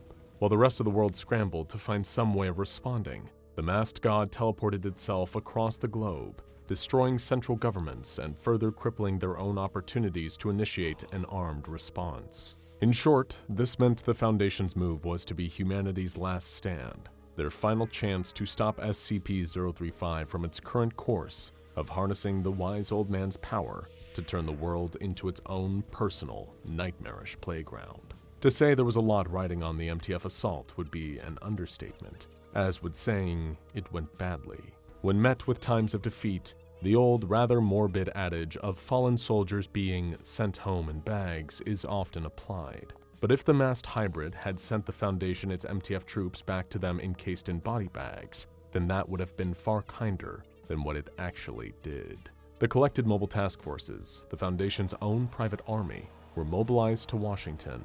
Under the influence of the possessive mask, SCP-343 had wiped out not only the main seat of power in the United States, but the Pentagon as well, disabling the country's defenses. Suddenly, a mass of aerial transports and ground vehicles came hurtling towards the crater it had left behind. As it turned to look, the wide grin of satisfaction on SCP-035 became a long frown. Thanks to its new host's omniscience, it instantly recognized the foot soldiers of the organization that had kept it caged for so long. As the amassed MTFs marched towards it, the masked god stepped out to meet the oncoming army, one being against thousands of troops, if not tens of thousands. If the mask had affixed itself to the face of any other anomaly, those soldiers might have stood a slim chance. The combined creature casually raised the bony arms of its host's body, the Foundation forces breaking into a charge the very second they saw it move. Like a tidal wave, they rushed towards their target, only for each individual operative to quickly realize that they had stopped moving. They were still running, legs still in motion, but their feet had been lifted off the ground. Plucked from the very earth they each had stood on, the MTFs were stuck in mid-air, defying the forces of gravity and unable to free themselves. Collectively, the Foundation's army looked to SCP-035, its tragic porcelain frown having switched back to the wide grin, punctuating the sick satisfaction it was about to take from what came next. It gave a click of God's lean fingers, and each of the MTF troops it had suspended in midair were shredded at the molecular level. Their bodies erupted with a spray of deep red viscera, each and every one of them being pulled to pieces from the inside out. Flesh, bone, and blood melting away, breaking down, becoming ash, and then atoms, and then nothing. It took around a minute. Not that it was terribly exerting for SCP-343's powers, but just because of how many troops the Foundation had sent to try and stop it. A mighty show of force, and all for nothing. With their mobile task forces decimated like a row of helpless tin soldiers, the SCP Foundation had lost its primary method of fighting back. But they were far from safe from the masked god's reach. Thanks to its hosts, SCP-035 wasn't all-knowing, but all-seeing, and able to be anywhere and everywhere in the blink of an eye. It began hunting the surviving pockets of the Foundation personnel. Out of nowhere, it would teleport into wherever they were hiding and turn their bodies inside out, or rearranging the functions of every orifice on their faces, only to vanish like a ghost, leaving no trace and no survivors. The braver ones tried desperately to come up with some new plan, a revised way to stop a creature that could be anywhere and do anything. On the other hand, the Foundation leadership, the more highly ranked members like the Overwatch Council, went to the ground. Plenty of them had contingency plans in place for Armageddon, and they were prepared to wait out the apocalypse in their own secluded safe haven. But with the Foundation all but gone, that's when the monsters got loose. No longer having anyone to guard them, to maintain their specific specialized containment procedures, the SCPs still held at Foundation sites were unleashed on the world. Untold horrors came spilling out of the ruined facilities, each one now acting as its own Pandora's box, bursting its lock and having its terrible contents lay waste to the planet already awash with chaos. A lot of the anomalies thrived in the world that SCP-035 had created, once they were finished fighting amongst themselves in the struggle of escaping their containment. Soon there were packs of SCP-745 running wild on the ruined highways, using their bioluminescent lights to hunt human survivors who were attempting to make the dangerous trek across open country. Meanwhile, a plague began spreading amongst other camps of these post-apocalyptic humans, a strange disease that seemed to cause people to rapidly grow extra teeth, overproducing them until SCP-4910, the Grinner, could catch up to them. Then there were the SCPs that fled the nightmare that the masked god had made of the world. Any that could travel between dimensions or remove themselves from this layer of reality quickly absconded to avoid the chaos. Some just went about their business, as if nothing had really changed. The Plague Doctor mostly kept to himself, traveling from place to place on foot, only stopping when he encountered people afflicted with the pestilence, before moving on in search of others. Some of the anomalies tried to help people. Rumors spread among some survivor camps of a half-man, half-cactus, leaving them food and supplies in the night, with a note that read, "From your friendly neighborhood cactus man." There weren't many who dared to oppose the creator of this dark new world, but some anomalies sought to challenge the rule of this combined creature. Perhaps they thought SCP-035 and SCP-343 couldn't possibly be all-powerful as the story said, that it would be easy to kill the king and assume control over his kingdom of chaos. There were plenty of other anomalies that had floated the idea, not just the other reality warpers, but those that had figured out that if they separated the mask from its host, then this world would become their hellish paradise to rule over, so long as SCP-343 didn't instantly undo all the damage. But there was one that didn't want control.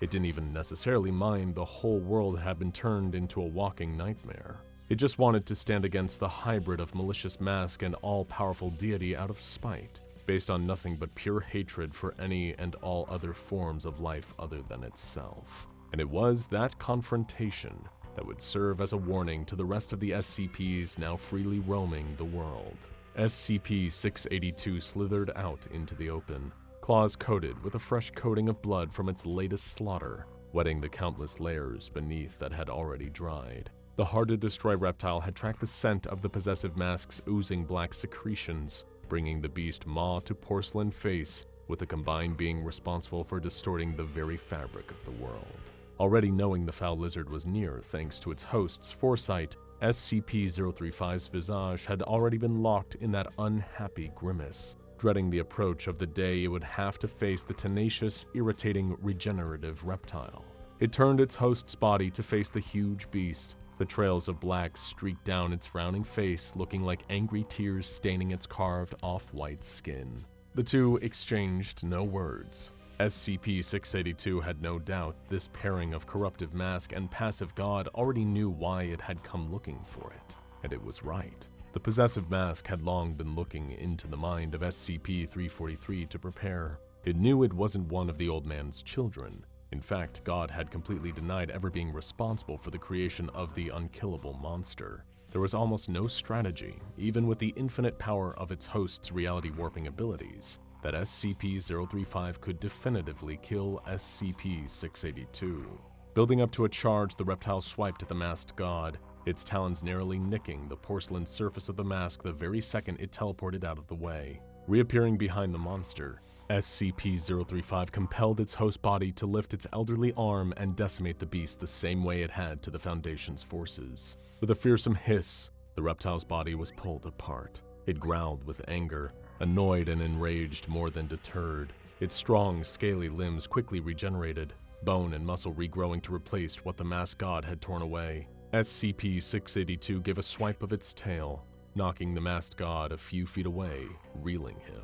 The anomalous hybrid teleported yet again, this time to inside the monstrous reptile. Shrinking down to almost infinitely small, the mask and god wrenched apart SCP-682's atoms, ripping up strand after strand of its very DNA, physically trying to unmake it on a cellular level. On the outside, the creature's body disintegrated as it roared, feeling its very genetic material breaking down, only for it to rapidly reform just as SCP-343, wearing SCP-035, reappeared in front of it. There was no way for the masked god to kill the monster, despite how much it tried. Sending it hurtling into the fire of the sun, punching it into other dimensions, moving it down the recursive stack of reality to make its existence little more than fiction. Eventually, the possessive mask had to reconsider the problem at hand. Even with infinite power, the unkillable still remained unkillable.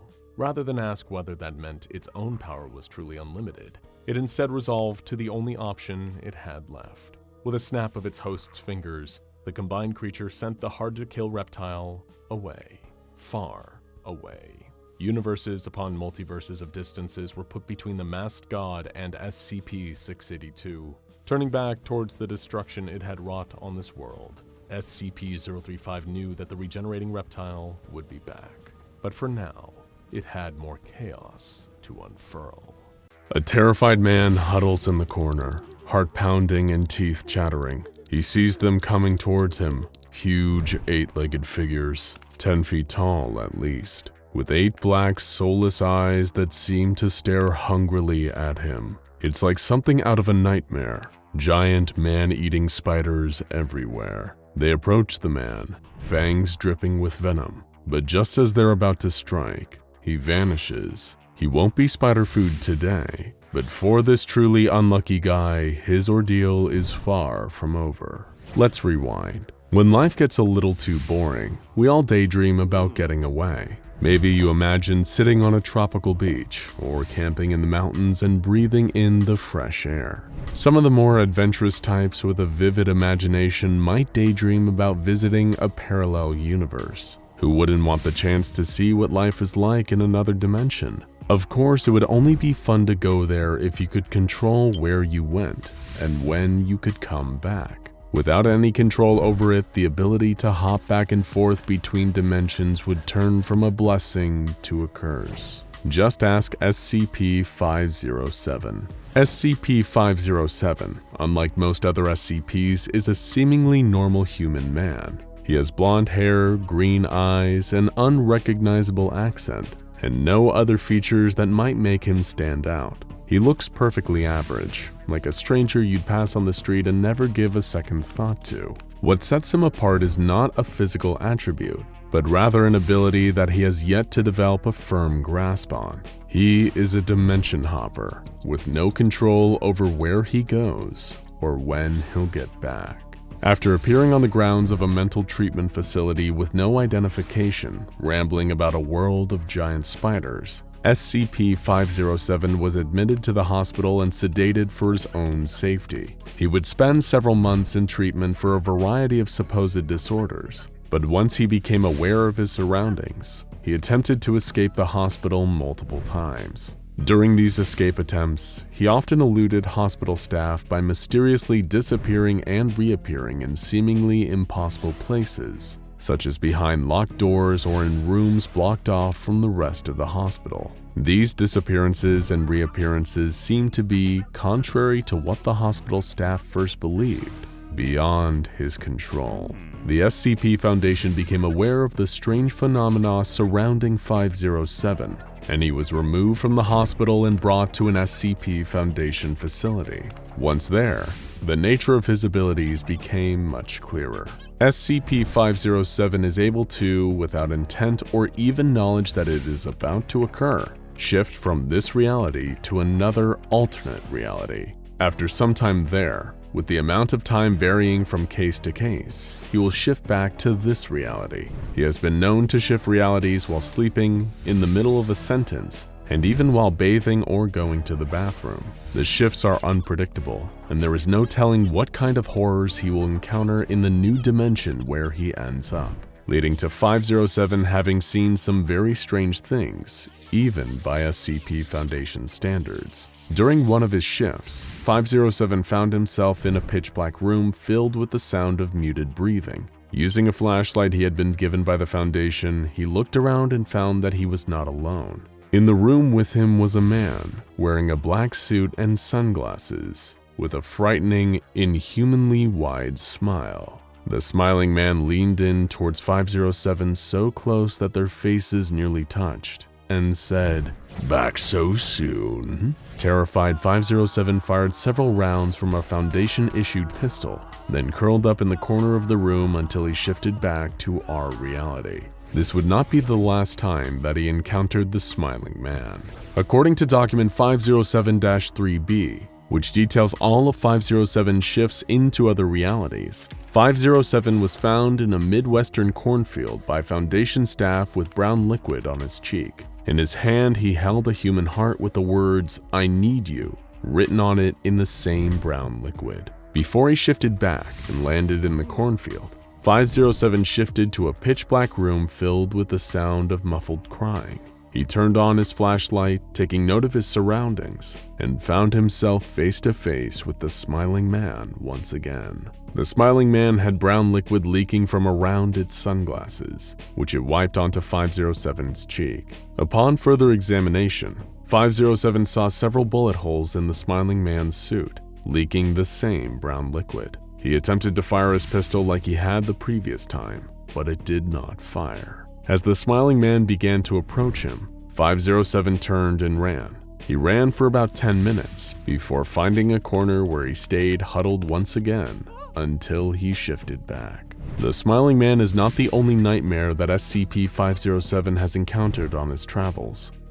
During another shift, 507 described appearing in a small room filled with dried corpses, a single window, and a flickering light hanging from a ceiling. While attempting to wait out his time in the room, he discovered that the corpses were capable of movement. Whenever the room was in darkness, the corpses would pose themselves like living people. When he looked out the window, the corpses would join him and look out the window with him. When he sat down, they would sit with him in a circle. 507 attempted to pass time by falling asleep, but was unable to do so. Though many of his experiences were disturbing, only one of 507's documented shifts resulted in him requesting a memory wipe from the SCP Foundation. On this one, he found himself in the maternity wing of a large hospital. A creature, dressed like a nurse, approached 507 and told him that he was upsetting the other patients, and that it was time to start the operation. 507 was then wrapped in a straitjacket and wheeled into an operating room. After the straitjacket was taken off, 507 grabbed a chair and swung it wildly at the creatures to keep them at bay until he shifted back. When he asked to describe the appearance of the nurse creature, 507 began screaming in terror and was unable to provide a coherent description. He attempted to provide a drawing of the creature, but was only able to produce a series of jagged lines. Following this encounter, his request for a memory wipe was denied. Other shifts included going to a world where every surface was covered with an unidentifiable mold, a land of icy tundras populated by aggressive bears, and one place that he refused to describe beyond repeating the phrase, "so many spiders." Not all of the worlds that 507 has encountered are frightening. Some are simply strange and unusual. During one shift, he found himself on a large basketball court, where 6 other individuals were playing a game of basketball. There were 2 humans, 2 insectoid creatures, 1 creature resembling a squid, and 1 hovering yellow sphere with 8 arms. When 507 asked where he was informed that he had arrived at the All Species Sports Center. During another shift, 507 found himself in a world made entirely of gelatin. During yet another shift, he appeared in a large auditorium filled with 50,000 other Dimension Hoppers who were holding a political rally for the People's Dimension Hopper Republic. Working with the Republic over the course of 2 weeks, 507 helped to overthrow the United States government and establish a new one run by Dimension Hoppers. SCP-507 was elected representative of Massachusetts, but just before he could introduce his first official piece of legislation, he shifted back to our reality. One day at the facility, a particularly unusual event involving SCP-507 occurred, the events of which were documented in Interview 507-G.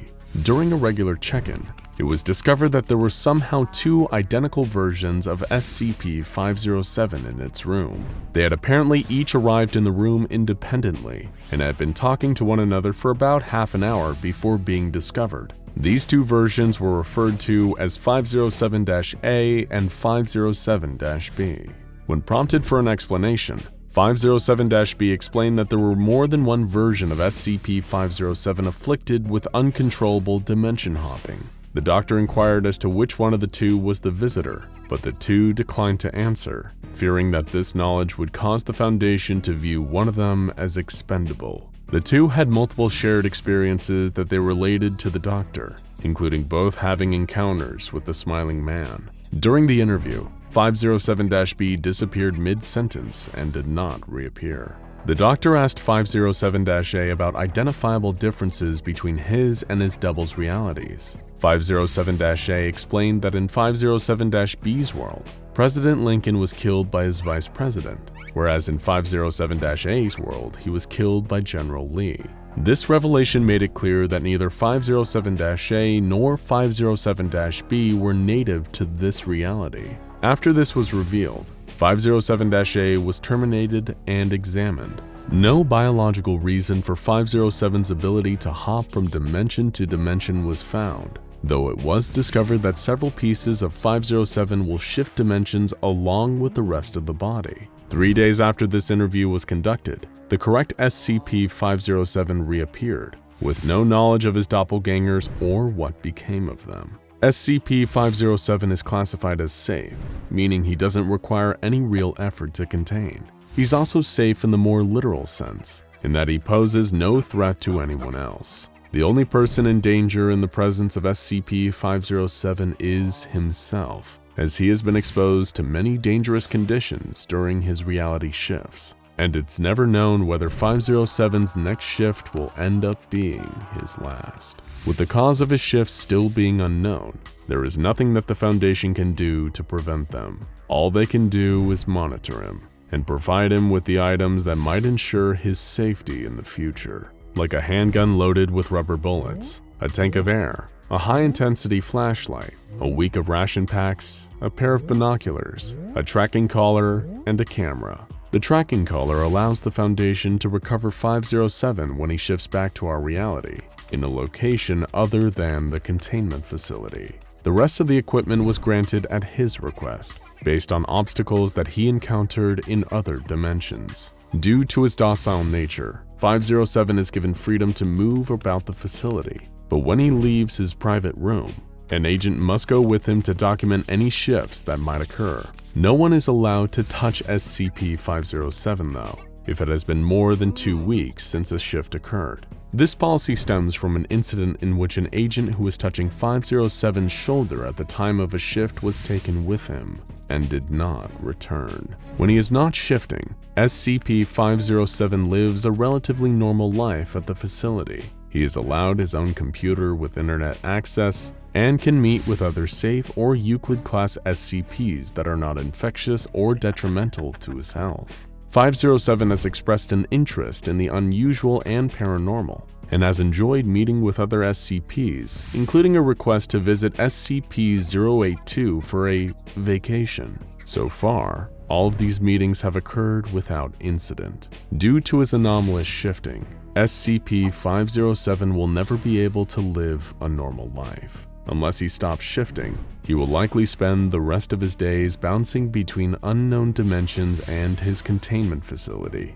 Just like so much else about him, his relationship to his special talent is a bit of a paradox. He has the ability to go anywhere, to see things no other person on Earth has ever seen. However, because he cannot control it, cannot stop it, no matter how far away he can travel, he will never truly be free. A very strange anomaly sits in a humanoid containment cell in the minimum security wing of Site-17. He walks, talks, and looks like a man, but everything else is convoluted in a question mark. This is SCP-343, who, like his namesake, God, is likely to cause arguments whenever he's brought up. Is he the creator of all that exists, the basis for the Abrahamic faiths, or is he a pretender, a reality warper with immense power and predilection towards delusion, a courtesian of the house of Maladrog, Matthew, Methuselah, Yahweh? Who knows? Really, it depends on who you ask, and which stories you choose to believe. And few people enjoy a good story more than SCP-343 himself. If one day you take the time to visit him in his room and ask him to reveal a page in the long book of his personal history, he might be kind enough to tell you a story. A story like this, of an encounter with something monstrous that few others could hope to survive meeting face to face. Rewind a few thousand years. Nobody knows how many exactly. God, as he chooses to dub himself, walked across the cracked ground on worn sandals. It'd been some time since he'd seen an animal around here, and even longer since he'd seen a human being. Not that this bothered him. He'd never been bothered by his own company on a long walk like this. Of course, he could have sped up time or teleported, but where was the fun in that? He was a tourist in the world of sensation, of experience, of flesh, bone, dirt, blood, and sand. After all, where's the fun in creating a whole universe if you can't drop in now and then to visit and do as the Romans do? Not that the Romans would be around for another few thousand years. Even Atlas must occasionally shift the weight of the globe from his shoulders for a jaunt around the cosmic neighborhood, and whatever passes for fresh air in the vacuum. God whistled a tune to himself. It was a craggy, mountainous region he'd found himself in. The distant peaks had frosted caps, a breathtaking place where many truly had their breaths taken away. How humans will so happily risk their lives to do something extraordinary. It never ceased to amaze him. His stomach rumbled. Oh, how he enjoyed that sensation. One of the funny little quirks of this human form that he weaved for himself. It was no reason to be concerned, if memory served, from his last trip through the area a few decades before. There was a friendly village not far from here. They had always accepted him as a genial stranger, having no knowledge of his true power. God had always believed that a person's goodness is defined by how they treat those from whom they had nothing to gain. So it caused him great concern as he approached the village and saw great plumes of smoke rising into the sky. He was so shocked by this that he could decide to break his rule about walking as a man, in case there was still some way he could help. With a snap of his fingers, he disappeared and reappeared in the center of the village's town square. Total devastation. Huts and houses had been torn asunder. Broken weapons lay on the ground. Some places were on fire, others smeared with streaks of blood, like some terrible battle had occurred here. But something was wrong. No bodies, not one, from defender or assailant. How could a thriving village be so thoroughly destroyed and not leave a single corpse? It was an act so bizarre and depraved that it left even God puzzling. That was another downside of his human form. Here on Earth, he didn't have access to true omniscience. How could a mere human mind, bound by the constraints of linear time, ever truly comprehend the total of existence? Even attempting to do that here would melt the brain of his human body in its skull and leave it dribbling out of his nose and ears. Instead, he chose to walk around the ruins of the village and investigate firsthand. Arrows and broken spears and swords littered the ground. Some buildings were demolished, but there were no tracks or stray projectiles that could suggest the presence of siege weapons. No, these buildings looked like they were ripped apart. Some even still had claw marks. What terrible beast could have set upon this town and done this? Then he heard a voice, quiet and pleading, beneath some nearby rubble. A survivor. He rushed over to the pile and evaporated it with a thought. Underneath, a feeble old man, covered in stone dust, was quivering. God helped him up and guided him into one of the few remaining huts still standing in the village. They both took seats. God held up 2 hands, cradling empty space. 2 cups suddenly occupied that space, both filled with warm, healing tea. He passed the old man one of the cups while sipping from his own. He asked the old man if he'd seen what had happened. The old man told him no, he hadn't seen anything in decades. He'd been rendered blind in his youth. Little did either of them know, that very blindness was the only reason he was the sole survivor of the massacre. The blind man told God that one of the village's scouts had gone up into the mountain with a small hunting party. The group was gone for days, until one of the members, the youngest among them, returned weeping, frostbitten, and covered in blood. He said that his friends had been killed by a beast in the mountains, something that almost looked like a man, but terribly wrong. And its face, its awful, awful face. He would never forget it. He was just lucky to escape with his life when the others were torn apart. But when the young man returned, he'd brought the shadow of death with him. It was a curse that doomed the entire village, men, women, and children, to a terrible fate. And that fate was upon them a mere hour after the survivor had returned. Of course, there were gaps in the blind man's understanding, given he was lacking one of his major senses, but the sounds he could describe with perfect clarity. It was faint and distant at first, that awful wail, and the galloping, hands and feet thundering against the ground faster than any horse could move, getting closer and closer. Another villager saw it approaching and screamed. Then it was upon them. The villagers screamed, but it screamed louder, always wailing and shrieking and sobbing like a monster crawling straight up from hell. People tried to fight it by the sounds of it. The blind man, with teary, blank eyes, recalled the sounds of arrows knocking and swords clashing against something. But even their greatest warriors had screamed and died. Those who saw it and tried to flee and hide were slaughtered all the same. Soon enough, there were only 2 sounds left in the village: the monster and the blind man, both weeping. He didn't understand why it never took him.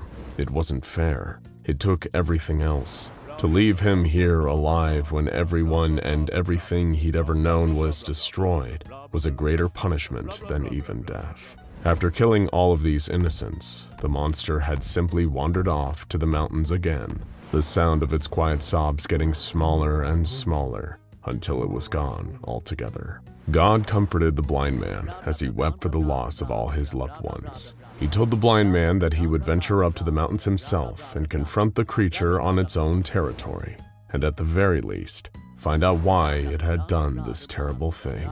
But first, he must relocate the blind man to a safer place. He placed a hand on the blind man's shoulder and he vanished. He would appear in another friendly village, miles away. God sent a silent message into the minds of every villager. Take good care of this man. He has undergone horrors you can't even imagine. Your kindness will be rewarded later. For that, you have my promise.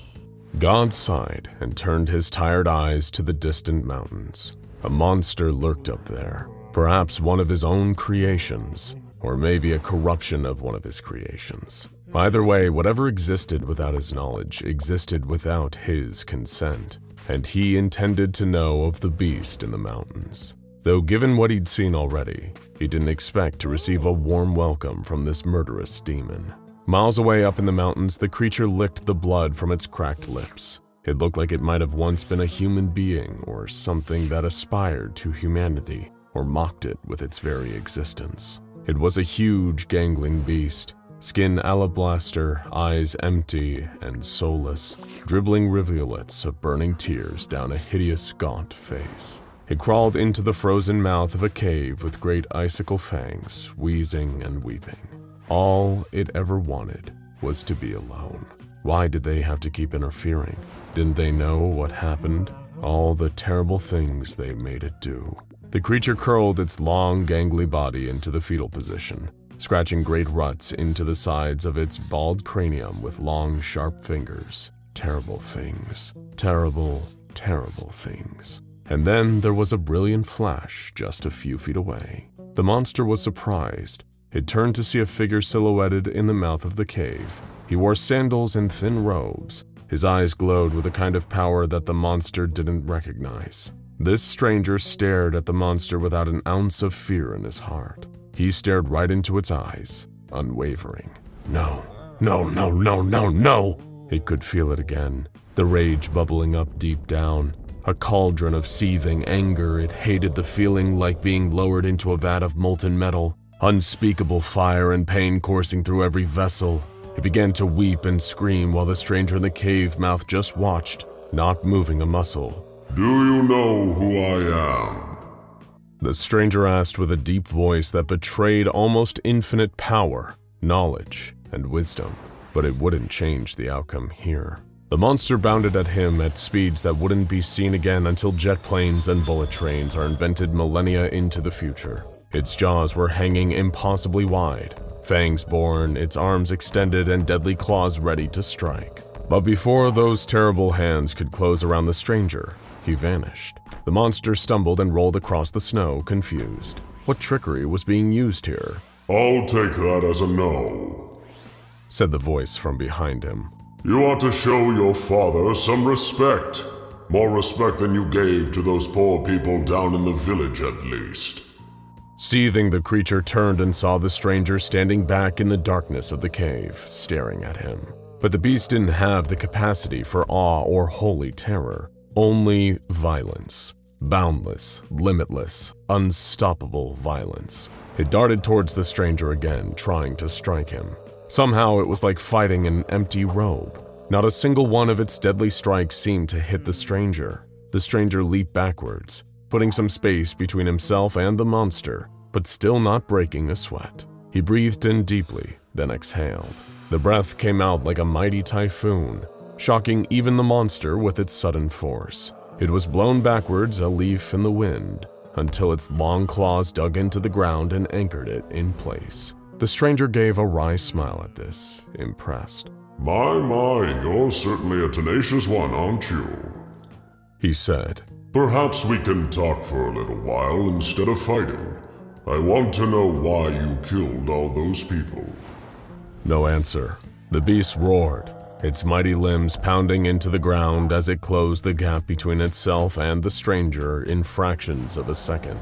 It would kill him, rend him, destroy him just like all the others. He'd left it no choice. Suddenly, the ground below it seemed to give way. The creature was confused. It looked down to see that the ancient stone below had somehow taken on the properties of a liquid, and it was sinking. The beast panicked and it began to thrash. It was a strong swimmer, but it didn't expect to need to swim here. The shock was too much, and soon the ground submerged it entirely, muffling its terrible roars and shrieks. And just like that, the ground was solid again, trapping the beast inside. The stranger stepped forward and looked at the ground. A much-needed timeout, he said. You do yourself no good struggling like this. Despite its terrible capacity for evil, God couldn't help but admire the beast, at least on the level of construction. It was so pared down, so unburdened. A killer to the core, but seemingly unkillable. Had he made this creature? Billions of species, and the species those in turn had created through billions of years of breeding and evolution. And somewhere along the line, this thing happened. It was easy even for the universe's creator to lose track of some of the tinier variables. And in the grand scheme of things, even this monster was still a tiny variable. But right here, right now, it was still one hell of a problem. The ground rumbled below God. Cracks formed. The mountain peak shook. God raised an eyebrow, genuinely impressed, as the monster ripped free of its stone prison and re-entered the fray. It roared and screamed still, its blank eyes fixed on him. Its skeletal body throbbed and heaved with power. Unlike any other creature in nature, it was almost like the longer their conflict went on, the more energized the beast became. God sighed. All those poor villagers. They never stood a chance against this monster. It lunged for him, even faster and stronger than before. He teleported out of the way in the nick of time, and the beast's claws cleaved through a nearby cave wall. effortless. God materialized nearby, but he didn't have time to speak. The beast lunged again and again and again. Every time he reappeared, the beast went for him with impossible speed. Deciding to widen the playing field, God teleported to the top of the mountain. The creature, somehow sensing his presence, vaulted upwards and tunneled through the roof of the cave, bursting out of the ground in front of God, who was floating just slightly off the ground. It would be wise of you to stop. God carefully intoned. All this time, I've been going easy on you. You don't want to find out what the wrath of God looks like. Storm clouds were gathering above. Mighty thunder roared across the sky. The beast was undeterred. It roared and galloped towards God, and God in turn called down a response. A volley of lightning, the likes of which the world has never seen before or since, struck down on the charging monster. The sudden white flash could sting the eyes from miles away. The monster shrieked from the blast, feeling its flesh lift off its bones and atomize in the sheer heat of the electricity around it. It could smell itself cooking. The lightning blast only lasted for a few seconds, but for the beast, it felt like eternity. When the onslaught stopped, the air was still heavy with electrical potential. God stared down at the black scorch mark on the side of the mountain where the creature had been standing. All the snow within a mile had been evaporated by the blast. It was a raw display of the power of nature that would make even Zeus tremble in his sandals. And yet, there was still movement. Something started to get up from the burnt patch where nothing should be left alive. A blackened skeleton, rising shakily from the ash, but still very much alive. As it started to rise, new flesh began growing over its bones little by little. Even God was astonished by the sight of it. He'd never seen a creature cling so ardently to life in spite of having truly unsurmountable power amassed against it. It was up against God, and still, it fought. The monster tottered on its freakishly long limbs, still disoriented, unusually staggered for a creature driven by such single-minded violent purpose. When enough of its face grew back to do so, it began to weep and sob again, tears streaking down its terrible face. Looking at this creature after all of this, God couldn't help but feel a new emotion, pity. He lowered himself to the ground and approached the creature, like none had ever done before. He gathered it up into his arms and he held it, feeling its heaving, wretched sobs against him. The beast was in so much pain, he could feel it, radiating from within. Speak, my son, God said in a soft, fatherly voice. And for the first and only time, the monster spoke. Can look, can see, make me hurt people. Don't want hurt people. Can look, please. That was all it managed to choke out before devolving back into unintelligible babble. But it was enough. Enough for God to understand its pain. He did not know if it would be right to change the monster's nature. Is it ever right to truly change anyone's nature? But it was within his almost limitless power to grant it one reprieve from pain. He settled the beast in the snow below him. It was quiet and still. And God said unto the beast, Rest now, child. Rest for thousands of years if you must. I hope only that when you eventually awaken, you feel differently. And so another story from the catalog of SCP-343. Of course, it leaves us with certain questions, chief among them being, is it true? Did 343 and 096 have this chance encounter long ago? Or is this just another tall tale from an anomaly who fancies himself a deity? We have our truth, and you have yours. Let us know what you believe down below in the comments. Okay, just hear me out. What if we shot it into the sun? Foster asked excitedly. You are aware just how far away the sun actually is, right? His fellow researcher Reese replied, sighing with exhaustion at their lengthy conversation. They had been discussing this for so long that the food on both their trays had gone unappetizingly cold. Obviously, but okay, think about it. We'd be sending it into a perpetually burning nuclear furnace. There is no way it would be able to survive. Researcher Foster rebutted, standing by his latest harebrained theory. We'd send it up into a rocket fully automated so no personnel have to put themselves in harm's way and sacrifice their lives, then boom, it flies into the sun, problem solved. So, it never occurred to you that 682 might figure out a way to escape on the 150 million kilometer journey? Reese poked at his mashed potatoes with a fork out of boredom. You're forgetting how intelligent the thing is. It might be an omnicidal killing machine, but it's as smart as either of us. Well, one of us, to say the least. Sitting opposite each other in the mess hall, Researcher Foster and Researcher Reese kept up their bickering, debating on what would be the best way to neutralize SCP-682, the infamous, hard-to-destroy reptile. It was a discussion nearly every member of Foundation personnel had been a part of at least once. How could they kill this unkillable beast? What other anomalies were they yet to try and use against it? Even after countless tests, most leading to numerous containment breaches and significant loss of life, the Foundation seemed to be no closer to putting a definitive end to SCP-682. But while Reese and Foster debated more and more outlandish possibilities, someone was sitting nearby, listening in on every word.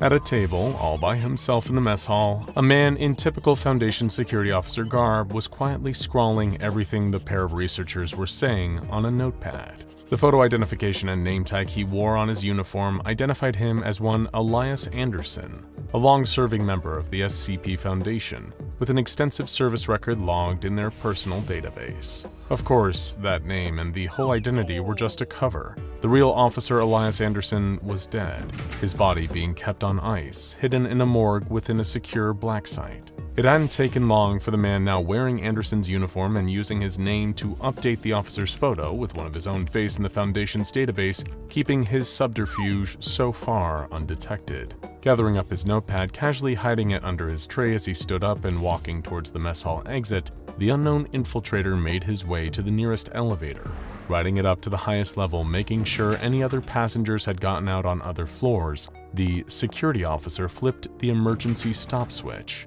He reached into his pocket, retrieving a jury-rigged handheld communication device, and began sending a message on a secure channel. "Agent Parados checking in," he wrote. "The SCP Foundation is still bickering amongst themselves about the best way to eliminate the target. SCP-682 remains contained but alive. Advise best course of action."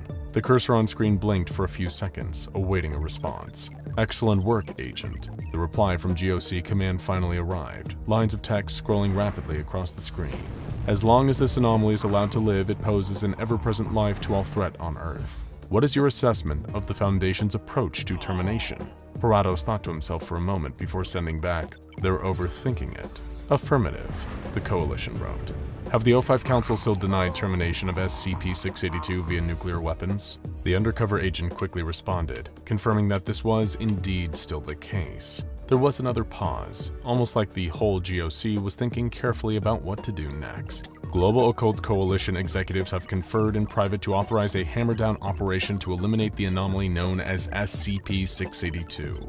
Came the follow-up from Command. An F-22 Raptor fixed with a 60-megaton payload will be launched at 0600, bound for the following coordinates. A map reference quickly followed, the longitude and latitude of a large empty area of the Pacific Ocean. "Agent Parados, your new objective is to lure the creature into the open by any means necessary. GOC out." Slipping the communicator back into his pocket, Parados unclicked the elevator's stop switch and pressed one of the numbered floor buttons. He already knew which one would take him back down to 682's containment cell, and what to do when he got there. The commotion was unlike anything Parados had ever seen before. Alarms were blaring so loud that the sound was ringing in his ears. Most of the research staff were fleeing for their lives, while heavily armed mobile task force operatives in tactical gear were moving in formation to support the security personnel. Some had abandoned their posts out of sheer terror, desperately looking for anywhere they could hide in order to stay alive. Under the ear-splitting wail of alerts was a cacophony of chaos, a mix of hailing gunfire from the MTF's weapons, the crumble of walls as the facility around them was being torn apart, and the angered, vicious roars of the rampaging reptile.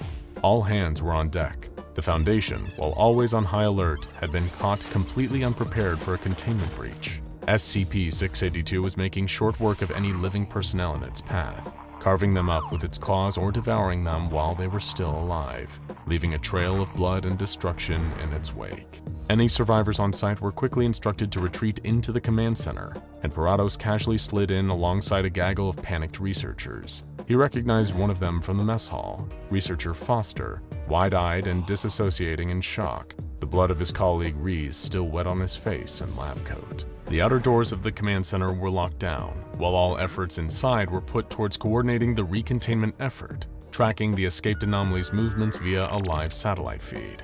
Agent Parados had to think and act fast. The hard-to-destroy reptile was already making its way towards water, where GOC fighter jets would enrage it in order to make the anomaly follow them to the target area.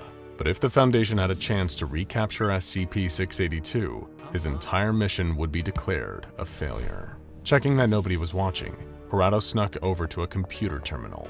Looking underneath, he located a panel and unscrewed it as quickly and inconspicuously as he could. Reaching for his communicator, he put the device into one of the ports underneath the terminal, and it instantly went to work installing proprietary software that would block any outbound Foundation communication.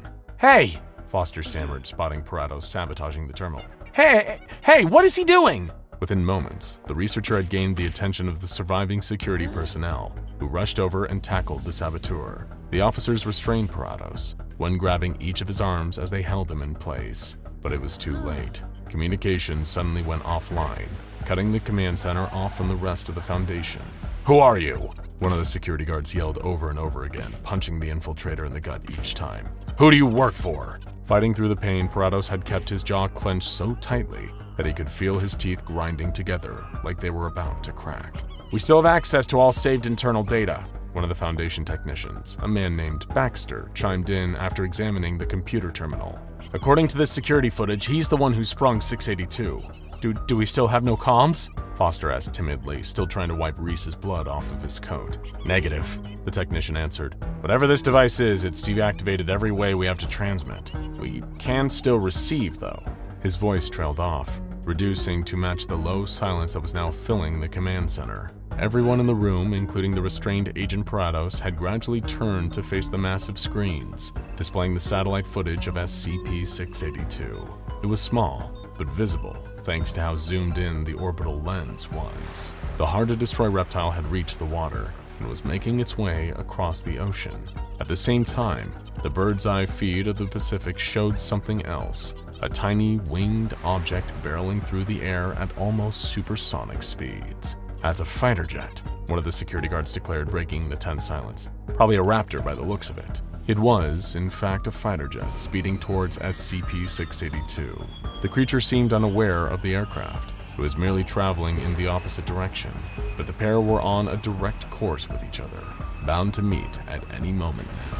Something ejected from the F-22 that exact moment it passed over the hard-to-destroy reptile, followed almost instantly by a bright flash of light. A huge explosion engulfed the area of the ocean where the creature had been, a ball of radioactive fire in the middle of the water.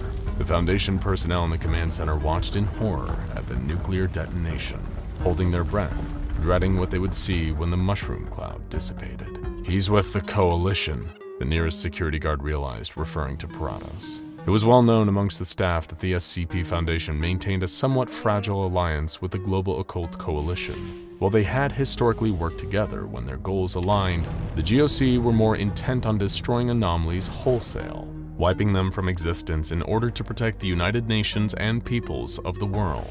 The Foundation, on the other hand, although never afraid to get their hands dirty, but more of an emphasis on containment and study of anomalies rather than outright extermination. What the hell have you done, you maniac? Yelled one of the doctors trapped in the command center. That monstrosity needed to be eliminated, Parados argued back. While you were wasting your time keeping it submerged in acid, ready for it to break out again and start slaughtering people, we acted. And look for yourselves, it worked. You should be thanking the GOC and me, because it turns out 682 wasn't invincible after all. No, it isn't, Foster spoke up. Reese and I were talking about it earlier. He said 682's greatest strength isn't being invulnerable, it's being adaptable. It can change itself, mutate in response to damage or in order to survive a hostile environment, and you haven't killed it. You've allowed it to adapt to a nuclear weapon. On the screens, something burst from underneath the water. The overhead view from the satellite feed filled the display, an image of a dark, rocky surface. "Who zoomed in on the feed? Pull it back!" Baxter announced, trying to hide what they were all afraid of now. That the footage wasn't zoomed in at all, it was just looking at something much bigger now. As the camera zoomed out, increasing its field of view, what looked like a dark surface on screen now looked to be a huge mass of scales. The satellite feed pulled further back, revealing the full extent of what was now standing in the Pacific Ocean. It was SCP-682, not only still alive, but much, much bigger than before. The creature had adapted to the intense heat of the nuclear payload that had been dropped on it, soaking up the bomb's radiation and using it as a way to increase its body mass several million times over. It looks like we have, Baxter said, dumbfounded, eyes widen in horror. Kaiju on our hands. Parado stared up at the screen, looking at the monstrous reptile now so much bigger than before. Even from the satellite's current overhead angle, SCP-682 looked like it could now tower over most buildings, save for maybe occasionally tall skyscrapers. What's more, the creature was now thrashing and roaring in the ocean, entering an enraged state now infinitely more devastating thanks to its newfound size. And it was all Parados' fault. "Hey!" Foster yelled at the restrained GOC operative. "We need to get the word out, and the rest of the facility is still on lockdown. Whatever you did to disable communications, reverse it." "What good would that do?" Parados asked in a blind panic. "Look at the size of that abomination now. It'll wipe us all out." "Oh God, what have I done?" The agent was shocked into silence by a sudden slap. The timid researcher Foster had struck him sharply across the face. "Cry about it later. This is on you. But do you want to be part of the solution or keep being part of the problem?" Foster yelled, gripping Parados by the collar. I can't reverse it," he replied.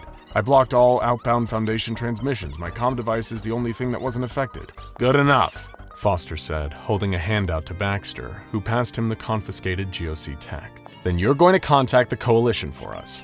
"What for?" "The Foundation has a joint project we've been working on with them and High Brazil for just this sort of occasion," the researcher stated, holding out the device to Agent Parados as the security finally released his arms. "If there was ever a time we needed it, it's now." "Wait, you mean..." Parados finally realized what Foster meant. "You're talking about the Dragon Slayer, aren't you?" The next hour flew by. Time seemed to be moving faster as the newly mutated SCP-682 swam through the waters of the Pacific. It was traveling in the northwest direction, the collection of Foundation personnel still locked in the command center having projected that it was heading for the nearest landmass, which meant it would reach Hawaii at any moment. Throughout the entire time, Foster, Parados, and Baxter were sending urgent communiques to the Global Occult Coalition, trying to get them to cooperate and engage in contact with the wider SCP Foundation beyond the facility they were currently stuck in. Not one of them knew which was harder, trying to kill an unkillable lizard that had absorbed a nuclear blast, or trying to force the GOC and Foundation to work together without arguing over whose fault this whole mess was. All the while, the towering monstrous reptilian form of SCP-682 was getting closer and closer to its destination. Drawing itself up to its full enlarged height, SCP-682 roared, large enough to block out sunlight, and cast an ominous shadow over the Hawaiian coastline. Onlookers watched in terror as the hard-to-destroy reptile rose from the water, bearing down on their shores with the intent to slaughter every living thing on the island. Then, just as SCP-682 neared the landmass, the creature paused. It could hear something getting closer, getting louder as it approached from behind. No, above. And with it came the sound of someone reciting poetry.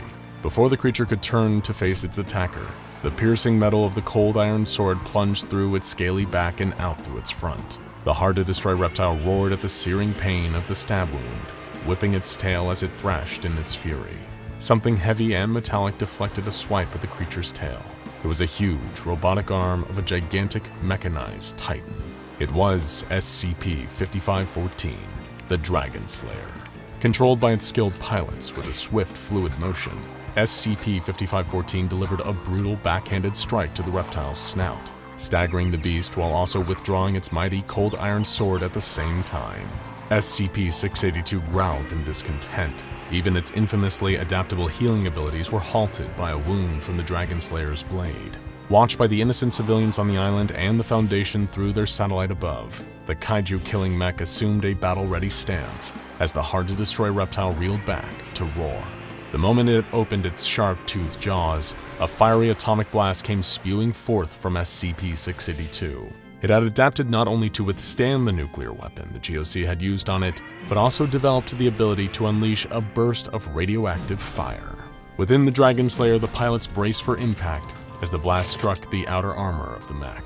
Thankfully, through the conceptual engineering used when building it, SCP-5514 was welded to the Earth itself, as well as the very concept of humanity's resilience. That gave it just enough protection against the onslaught of SCP-682's newfound ability. Holding up one arm to defend itself, the Dragon Slayer reached upwards for its rounded, recoiling plasma, the disc it wore as a hat with its free hand. With a spin, it flung the razor-edged weapon at SCP-682 like a frisbee. It collided with the hard-to-destroy reptile, still unleashing its nuclear fire breath, and staggered the crocodilian creature for just a moment, causing its blast to stop.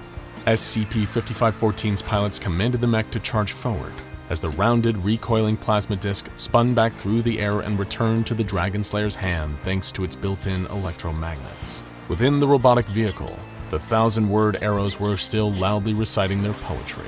The mech's strangest weapon was a group of 7 people who would rhyme and chant about the death and defeat of the large-scale monsters SCP-5514 was designed to fight. Their voices were being blared out of the Dragon Slayer at loud enough volume to enrage SCP-682 further. It roared again, and then started rushing towards its adversary, the pair of colossal combatants seemingly charging into a head-on collision. As it placed one mechanical foot before the other, huge splashes erupting as its feet impacted the surface of the ocean, the Dragon Slayer opened fire.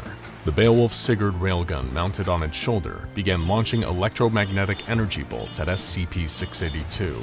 The weapon used anomalously altered gravity to blast its targets. With each hit, the energy projectiles seared through the outer scales of the hard-to-destroy reptile, while making the towering creature dramatically heavier. Each projectile impacted at super-terminal velocities, making SCP-682's already enlarged body feel heavier and slower with every hit. Each step it took seemed to sink deeper under the ocean, waves lapping at the reptile's damaged scales, sea salt washing over its gaping wounds. By the time it was about to clash with the Dragon Slayer, the hard-to-destroy reptile felt such huge forces of additional weight acting on it that its whole body was being pushed further and further below sea level, feet sinking heavily into the seafloor below. Still standing upright, SCP-5514 raised its cold iron sword and brought it down in one fell swoop, cleaving the creature's head from its shoulders before wasting no time slicing up what was left of its nuclear enlarged body. Before long, an area of the Pacific Ocean was red with SCP-682's blood. Victorious for now, the Dragon Slayer began gathering up the remains of the hard-to-destroy reptile before it had a chance to reform its body. From the command center, the Foundation personnel cheered and whooped excitedly. Even Agent Parados found himself overwhelmed with relief. Although he'd been sent with the intention of assisting them in killing the hard-to-destroy reptile, the mission that the GOC had sent him on had only made the creature more of a threat. For now, at least, it was defeated, although Parados' celebration of the fact was cut short when one of the Foundation doctors tapped him on the shoulder.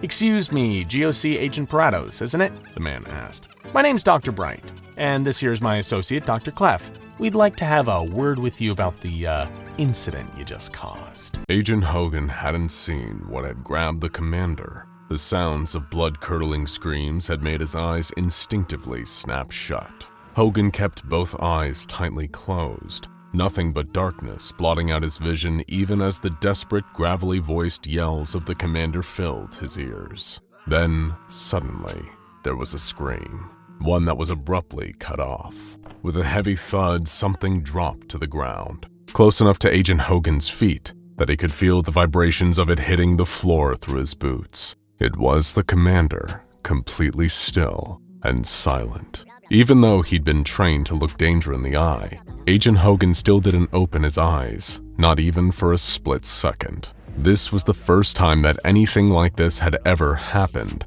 and in the panic and confusion, his natural survival instincts had overridden the SCP Foundation's various rules and protocols in his head. And right now, Something was telling him not to look. That something was shifting and moving just beyond Agent Hogan's eyelids. He could hear a shuffling as something much taller than an average human lumbered around. It had been wailing before, shrieking in uncontrollable and inconsolable despair, but now its cries had lowered to a soft, sobbing whimper. When someone's eyes are closed, they aren't completely cut off from the world around them. Just being able to see doesn't entirely dull a person's awareness. Most people have a kind of sense, a spatial alert that tells them what's nearby even if they can't see it. And in this particular moment, Agent Hogan's was going haywire. The thing beyond his closed eyes was moving towards him, so close he could feel its warm, rancid breath on his skin.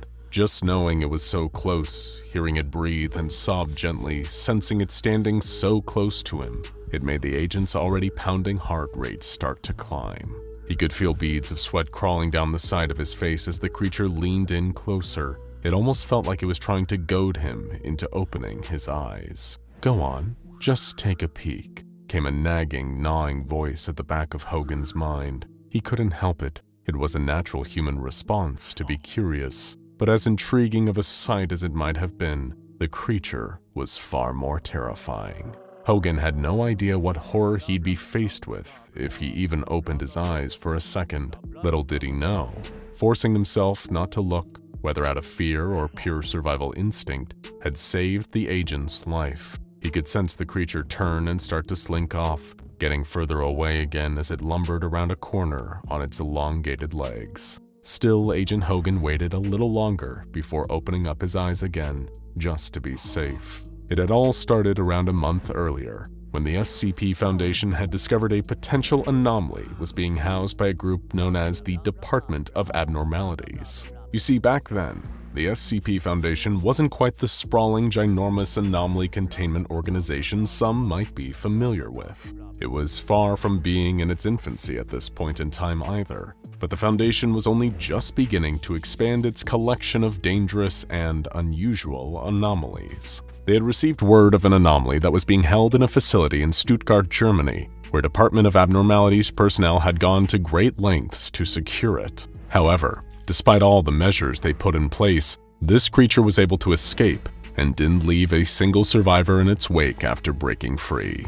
And so, being unfamiliar with this kind of situation, the SCP Foundation had to decide what the best course of action would be. The Foundation dispatched a retrieval team, codenamed Zulu 9A, to the facility that the creature had broken free from. From the location in Stuttgart, Zulu 9A was able to track the anomaly's movements to an undisclosed mountainous region. It was believed that this area was either the creature's natural habitat, where it had initially been captured, or that the mountain at least closely resembled the place that the anomaly would recognize as home. Flying aboard a chopper, the Zulu 9A team assumed they could simply approach the creature and calmly coerce it long enough for them to capture and escort it back to base. It turned out they were very, very wrong. As their chopper landed nearby and the retrieval team closed in on the creature, the captain of Zulu 9A turned to talk to a Foundation doctor that had accompanied the unit. That one serendipitous action might have saved his life, because it meant he wasn't looking at the anomaly. A sudden, intense shriek rang out as the creature started crying, turning towards the rest of the approached retrieval unit. In a panic, they pulled their triggers, weapons erupting into a hail of deafening gunfire, but it had no effect. The creature dashed towards them, shrugging off every oncoming attack completely unscathed. But the Zulu 9A team weren't so well defended. By the time the captain turned back around, the creature had already vanished, seemingly able to move much faster than first anticipated. Maybe once they'd taken a look at it, the retrieval team thought that the creature's long, disproportionate limbs would make its movements clumsy and cumbersome. Not that a single one of them was left standing to verify that. The captain was left alone and stunned. He hadn't seen what had happened to his team, only the aftermath. And it wasn't a pretty sight. Before long, backup arrived in the form of Zulu 9B's team. With the help of this secondary unit, the captain was able to eventually capture the creature and remand it into SCP Foundation containment. How? By placing a bag over its head. His theory was, if it couldn't see the retrieval team, it couldn't attack them.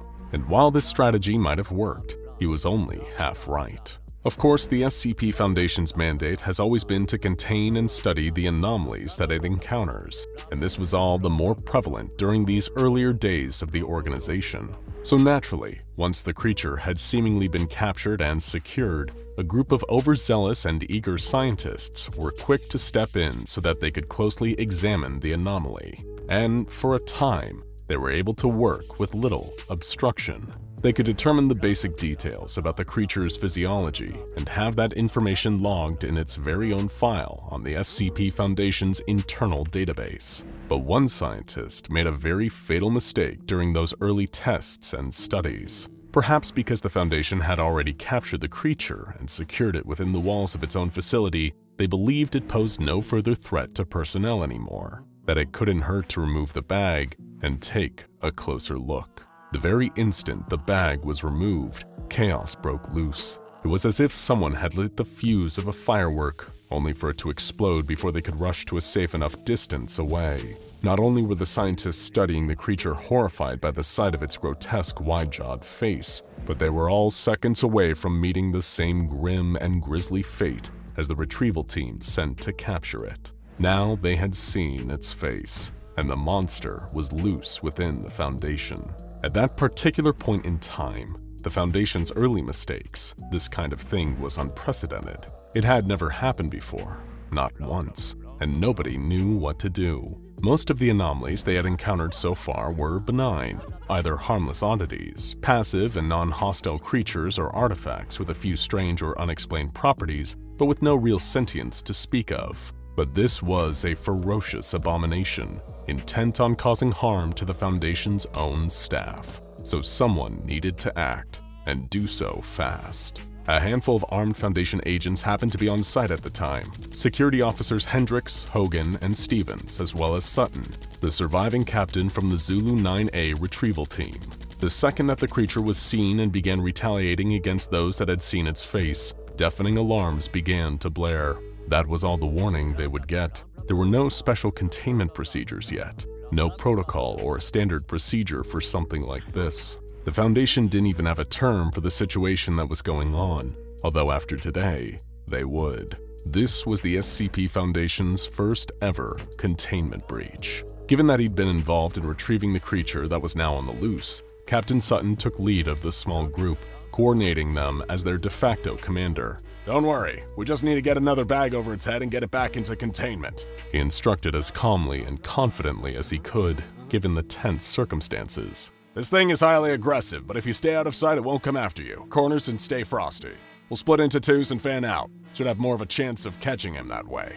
Little did Sutton realize his misguided advice would cost him and others their lives. Hendricks and Stevens stumbled across the creature first, poking their heads around a corner. They spotted the tall, wry humanoid shape passing along the corridor that ran parallel to the one they stood in. The two agents saw the creature, but as far as they could tell, it hadn't seen them. But that didn't matter. Just as they both turned down the corner, ready to ambush the anomaly, the towering, spindly form of the creature suddenly appeared behind them, screeching as it attacked. Hearing the sound of the others falling prey to the monster, Captain Sutton and Agent Hogan rushed towards the source of their fellow agents' screams. The de facto commander of the group rushed a few paces ahead, confident that he knew how to get the upper hand against the creature. Trailing behind him, Agent Hogan had been swept up in the panic of the whole situation. He had no idea what the creature was, only that half of the retrieval team sent to capture it had all died. Their weapons were useless against it, which made the gun Hogan gripped in his trembling fingers feel unreassuringly ineffective. Sutton turned a corner down the corridor ahead, and that had been when he locked eyes with the creature. Seeing its face for the first time, he hadn't even caught a proper glimpse of it when he'd managed to capture it in the mountains. But now he had seen it, and it knew. From around the corner, unable to see Sutton or the monster, Agent Hogan let the panic get the better of him and closed his eyes, an action that had unknowingly saved his life. Once the monster had passed him by and Agent Hogan had dared to open his eyes again, his mind started racing. It had seen him, that much he was certain of. Even with his eyes closed, he had sensed just how close to him the creature had gotten to him. It had to have seen him, and yet he was still alive. Sutton had said that it would attack anyone that it saw, unless Sutton had got it all wrong. The creature wasn't attacking anyone it looked at. It was going after anyone who looked at it. It was learning that key difference that allowed Agent Hogan to gain the upper hand on the creature. However, he quickly realized that the number of people in the facility was rapidly dwindling. The longer the anomaly was able to roam free, the more Foundation personnel would see its face and fall victim to its rage. Agent Hogan realized what he would have to do: send out a message to the SCP Foundation higher-ups that this anomaly was only attacking anyone who looked at it. Then, he sealed himself in the chamber where the scientists had been examining the creature. They'd filmed the examination. All Hogan had to do was watch part of the footage where the bag was removed and look at the anomaly's face. The monster took care of the rest. Traveling at impossible speeds, SCP-096 appeared in the room behind Agent Hogan. Ever since, the SCP Foundation has poured innumerable resources into ensuring they have enough personnel who are specifically trained to deal with containment breaches. Some will even tell you that it was this first incident that led to the idea of mobile task forces, teams that the Foundation can deploy within moments to respond to anomalies breaking out of their containment. Of course, who really knows if that is true? Maybe half of it actually happened, and the rest was built off rumors and hearsay. If you sign up to join one of the SCP Foundation's mobile task forces nowadays, then perhaps your commanding officer will tell you this story during your basic training. It could be that they're trying to intimidate you, or just re-emphasize how important the role of the MTFs within the Foundation is. One thing is for sure though, anyone assigned to guard SCP-096's chamber knows to close their eyes in the event of another containment breach. He had been pacing back and forth all night. So many hours spent walking to and fro in his quarters that his feet were starting to develop painful blisters. Yet Jace couldn't bring himself to stay still after his unsettling discovery. Over the course of the night, it had driven him almost mad. But it wasn't just the fear of the inevitable calamity he had learned of that was keeping him up and worrying him into a state of near insanity. It was the lie, the smokescreen that had been used to cover up the truth. And it came all the way from the top. Jace Jacoby had been working as a researcher within the SCP Foundation for the better part of a decade. Sure, it wasn't an easy job at the best of times. In fact, it could be dirty, dangerous, and even downright deadly work. But Jace had learned to take comfort in the bigger picture, and it cultivated in him a loyalty for the Foundation and what they stood for. The reassuring knowledge that he was playing but one small part in protecting the world from anomalous threats usually helped him sleep a little easier at night. This was not one of those nights. Completely by accident, the researcher had learned of a terrible truth. He'd seen a lot of horrible things while working at the Foundation, from one horrific, endlessly regenerating omnicidal reptile to a monstrous creature comprised primarily of giant teeth protruding from its body. But what he had uncovered in the depths of the SCP Foundation's own archive terrified him for a whole different reason, because it seemed to undo every good thing Jace and all the other personnel had done in the name of the Foundation. He believed that they were the good guys, that their efforts were to prevent total global destruction. Instead, it turned out that they were just pawns. Being familiar with a whole filing cabinet's worth of special containment procedures for various anomalies, Jace was familiar with the term 220 Calabasas. He'd even almost been considered to receive high enough security clearance to be given the full details as to what it entailed. He was aware already that it was the name given to a process that was required to be performed by Foundation staff as a way to keep SCP-2317 actively contained.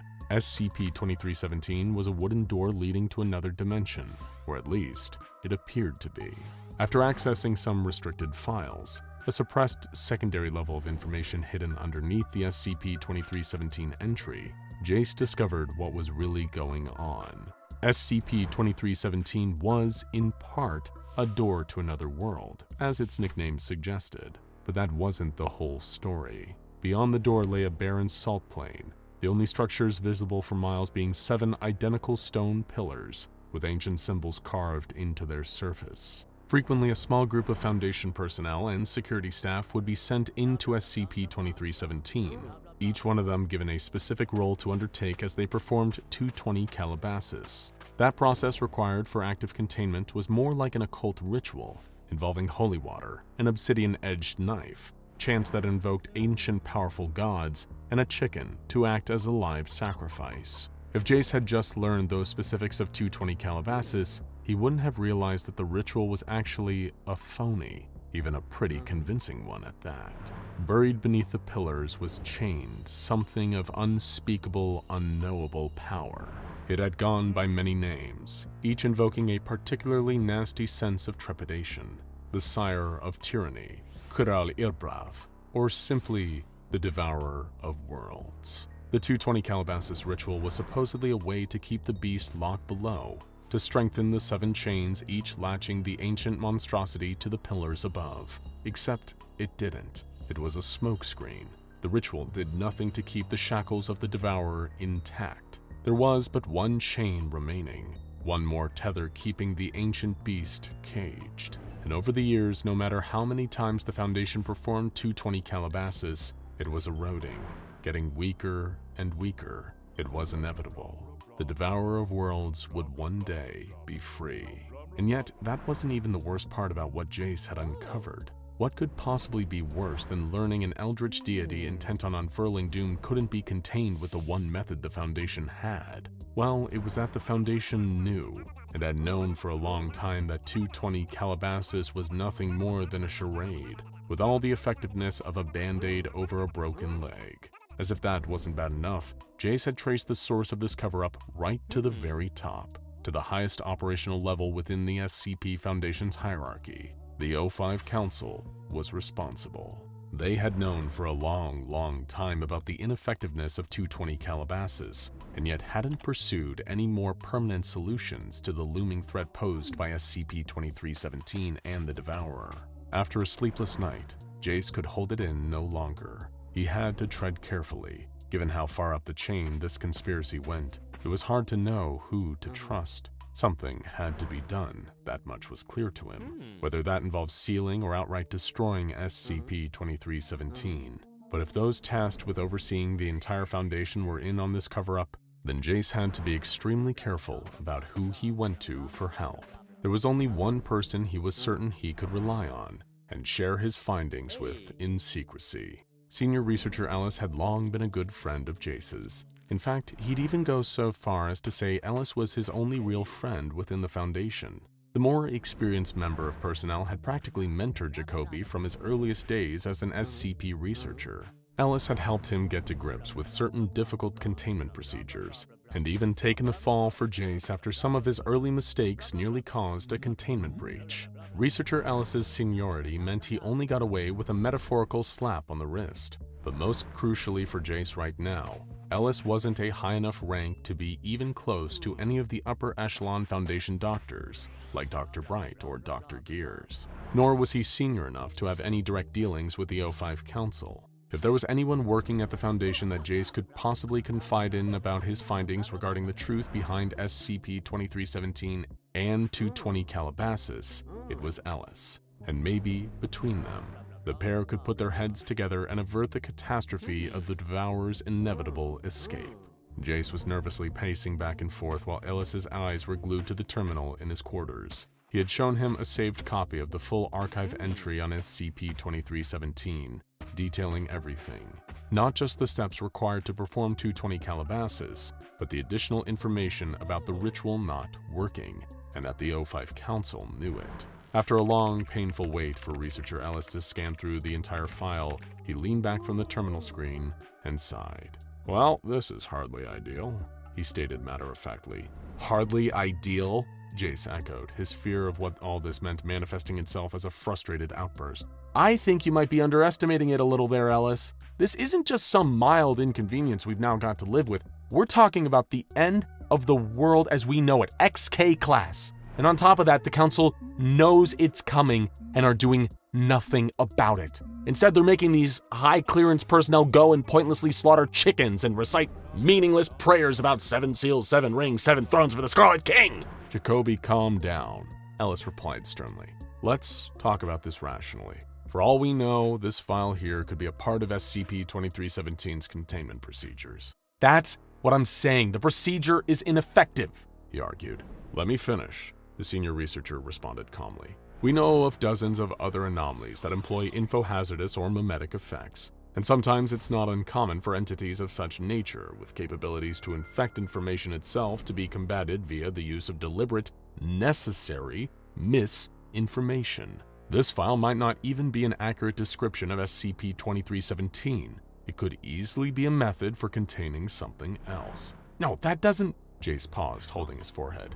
Sorry, all of this is giving me a headache. Could I trouble you for some water? Of course, Ellis answered. He got up from his seat and filled a plastic cup from a cooler in his quarters. While his back was turned, Jacoby didn't see Ellis slip something into the water. Thanks, Ellis, Jace said as he gulped down the whole cup.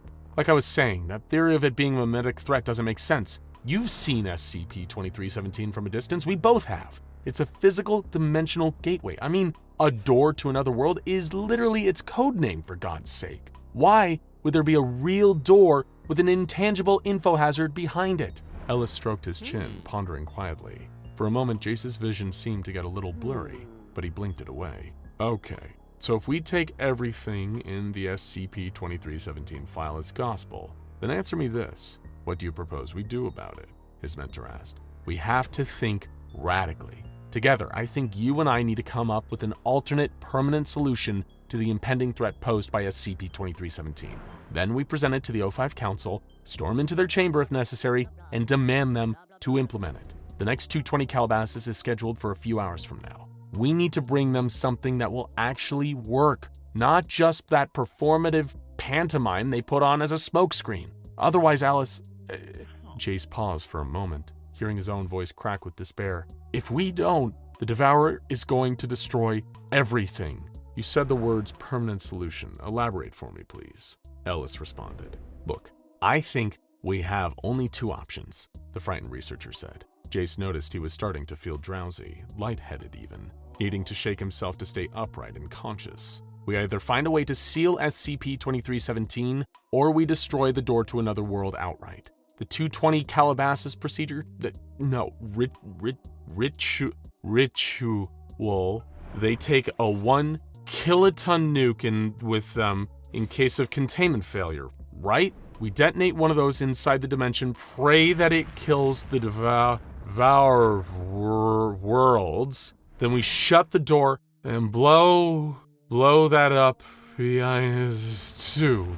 Suddenly, Jace's legs gave out underneath him, like they couldn't support his body weight anymore. He landed on the floor with a thud, while Ellis loomed over him with a sympathetic look on his lined face. He drugged me? Jace barely managed to get the question out. I'm sorry, Jacoby, Ellis sighed. Believe me when I say I would have preferred to talk you out of these seditious thoughts. But duty to the Foundation comes first. You understand. The door opened, the heavy clomping of boots against the floor. Jace could barely turn to see the squad of security guards entering the room. They lifted his body up off the ground, getting limper by the second, and began dragging him out by his arms. With all his waning strength, he kicked and thrashed his legs as they trailed beneath him. Being taken away by the guards, Jace yelled for his mentor's help. He kept trying until his voice became slurred, imperceptible sounds, not even words anymore. The world around him started sinking into darkness, as whatever he'd been dosed with took full effect. As Jace was hauled off struggling, not once did Ellis dare to look him in the eye. Jace had no idea how much time had passed, only that he'd been chemically knocked unconscious for most of it. Opening his heavy eyelids, he had no idea where he was. The room around him was in pitch darkness. For a second, he'd wondered if he'd been executed by the Foundation and was currently dead, his consciousness trapped in an endless inky void. Then another concerning thought pushed its way into his head. Had they thrown him into the Devourer of Worlds prison? It was a cruel, callous move, even for the SCP Foundation, to offer Jace up as a sacrifice for daring to look further into the truth behind SCP-2317. A column of light cut through the dark from somewhere above him, gleaming down so bright that it was hard to look directly at it. The spotlight did little to illuminate the rest of the room. Although squinting in the dark, the researcher could detect the outlines of several figures sat in a circle facing him. 13 of them, to be exact, with one extra taking their seat. He was just awake enough to remember a crucial detail that explained where he was. There were 13 members of the O5 Council, along with one administrator. "Hello again, Researcher Jacoby," came a voice from one of the seats encircling him. "Tell us, do you know why you're here?" "You," Jay stuttered before his fear once again erupted in an explosive outburst. "You all knew about SCP-2317. You had us perform 220 Calabasas time and time again, knowing that it was doing nothing to keep the Devourer contained. If that creature gets loose, no, when it does, it will destroy everything and everyone. The Foundation is meant to contain anomalies, not pretend to. We have a duty to every adult child on this planet to protect them from this entity." "Do not exposit the Foundation's mandates to us, Jacoby," another of the council members' voices replied, sounding not in the least bit concerned. If anything, they sounded bored. "The SCP Foundation acts in accordance with what the council dictates, not by whatever moral framework you have chosen to impose on this organization." "But the Devourer of Worlds is coming," Jace pleaded. "You all know as much. I've seen it in the SCP-2317 file. Inevitable. You used that exact word." "We are aware of the threat faced by SCP-2317-K, or the Devourer as you called it," a third council member interjected. "But rest assured, at the time 220 Calabasas was established to provide an illusion of containment. We calculated it would take several decades for the final chain holding the creature to give way." "That time might have already elapsed," the researcher argued. "And in the meantime, we have no countermeasures prepared, no strategy, and the rest of the personnel have no idea that this threat is coming." "Almost exactly the same wording as last time," one council member said, not addressing the rest directly but still just audible enough for Jace to detect it. "What do you mean last time?" he asked, thinking back a few short moments to the beginning of this exchange. "Wait, why did you say hello again when I woke up here?" There was a horrible, nauseating silence throughout the room for a moment. Jace had already worked out the answer. Why would the council bother telling him the truth now? "I've figured this out before, haven't I?" he said. "A handful of times," one of the voices replied. "If not you, then another member of personnel. Every now and then someone snoops, uncovers something they shouldn't, and you make them forget it." Jace finishes their sentence for them. "Before we apply the amnestics," the voice said, "observe. Today's 220 Calabasas procedure is already underway." A huge curved screen blinked to life. It filled half the circumference of the room, but wasn't enough to give Jace any clearer of a look at the O5 Council. Each one of them was cast as shadowy, silhouetted figures against the images now appearing on the screen.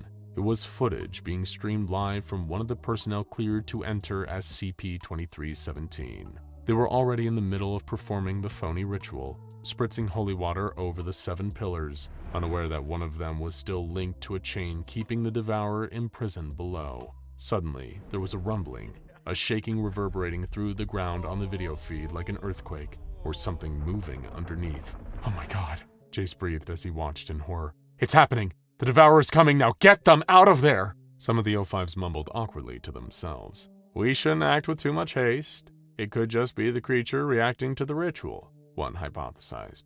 "It's been imprisoned for a lot longer than a lot of us have lived. It's bound to get restless," another concurred. "Besides, the security team are armed with a nuclear device in case the worst should happen." On the screen, the tremors were continuing. The personnel member in charge of applying the holy water dropped the silver aspergillum and asporium containing it, spilling its contents over the salted earth below. Without any further warning, the ground started to crumble in the feed, an enormous clawed hand bursting up from underground. It was followed by the hulking shape of something much larger breaking through the salt plain, sending a tidal wave towards the personnel member whose body cam footage was being displayed. The feed cut out, and the room was dark once again. "It's too late." Jace stared at the council in a mix of terror and disgust. "You did nothing, and now it's too late!" Before any of them could reply, another tremor rang out, this time beneath Jace's own feet. The Devourer of Worlds was here. It was bursting through the wooden door of SCP-2317 and tearing the Foundation facility apart with its immense size as it emerged. The walls cracked, the entire building beginning to crumble around him and the O5 Council, who were all hurriedly exiting the chamber to whatever plans or bunkers they had to ensure their own personal survival. Suddenly, the huge weight of something dropped through the dark and collapsed on top of Jace. Standing up amongst the wreckage of the obliterated building, the Devourer of Worlds drew itself up to its full height. It was an impossibly large creature, humanoid and obese. Its entire body was covered head to toe in thick, armored scales, with horns atop its jawless head. From one of them hung the final chain, a withered shackle no longer keeping the monster held within its underground prison. The 7 chains had all failed. The ritual, 220 Calabasas, had failed. In fact, it never worked in the first place. Far below, his arms pinned painfully under a heavy slab of concrete, Jay stared up at the towering form of the Devourer. He had felt scared as the building came down around him, and even now, there was a lingering fear of his own death. But there was something else there too, a sense of feeling oddly relieved. Not necessarily glad to be right about the impending doom, or even pleased to know this ancient trap deity was about to destroy the whole planet, but at least the Devourer of Worlds was honest, he thought. There was no subterfuge, no rituals acting as a smokescreen, no more lies. Just an honest simplicity of a creature whose only goal was to bring an end to everything.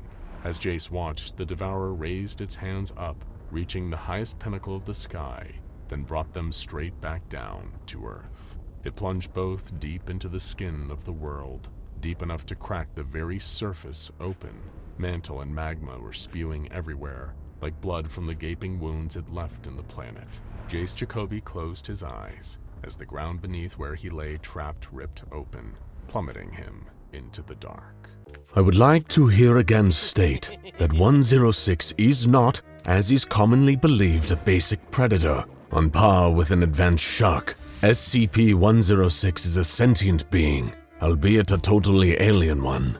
SCP-106 appears to be aware of several things beyond the scope of pure instinct and genetic memory. SCP-106 consistently breaches at moments where recovery and containment are most difficult. A fox may see his way out of a trap, but only a man will wait for his captors to look away to escape. Dr. Alok from his paper on sentience in contained humanoids. They say that patience is a virtue. If this is true, it's the only virtue that SCP-106 has in spades. The anomaly known as the Old Man had been well behaved for months, sitting cross-legged in the center of his containment chamber, his lipless mouth molded into a slight grin. The Old Man had a reptilian-like calm to him, never truly inactive, just waiting. And nobody else can wait for quite as long as him. He could go for years without so much as twitching if he wanted to. But not today. Today was special. There were no clocks and no calendars in SCP-106's cell. But that was fine. He remembered the last day they locked him back up, and he'd been counting ever since. Seconds, minutes, days, months. The Old Man had all the time in the world. And today, it was all about to pay off. October 31st, All Hallows Eve, the night when ghosts, goblins, and demons come out to play. The Old Man almost chuckled at the thought of it. What a perfect day for a containment breach. One of the Foundation technicians observing 106 from a control room monitor spilled his coffee when the Old Man got up and started walking towards the wall. Alarms went off and guards were dispatched as a large dark stain expanded on the wall of the containment chamber and 106 walked through it. Not that any amount of armed response would do them any good. The bullets passed right through 106's inky flesh as he strolled down the corridor towards the exit. He killed 2 guards and a researcher on his way out, just for the fun of it. He'd been a well-behaved creature for a long time now. He'd earned an evening of letting his purely metaphorical hair down. And when 106 decides to have a night of good fun, horror is always sure to follow. This is the tale of one of SCP-106's most infamous and horrifying containment breaches. Be warned, the following isn't for the faint of heart. You're about to learn why SCP-106 is still one of the most feared anomalies in Foundation containment. Immediately, the containment site dispatched 3 of its best field agents, Agent Park, Agent Wang, and Agent Drack. Their task was simple: locate SCP-106, minimize potential casualties, and distract the sadistic anomaly long enough for reinforcements to come and contain the creature once again. For the last several years, these agents would eat, sleep, and breathe all things 106 in preparation for a moment just like this. They'd been drilled over and over again on everything from the creature's behavior to the worst-case scenario of what to do if you get pulled into its nightmarish pocket dimension.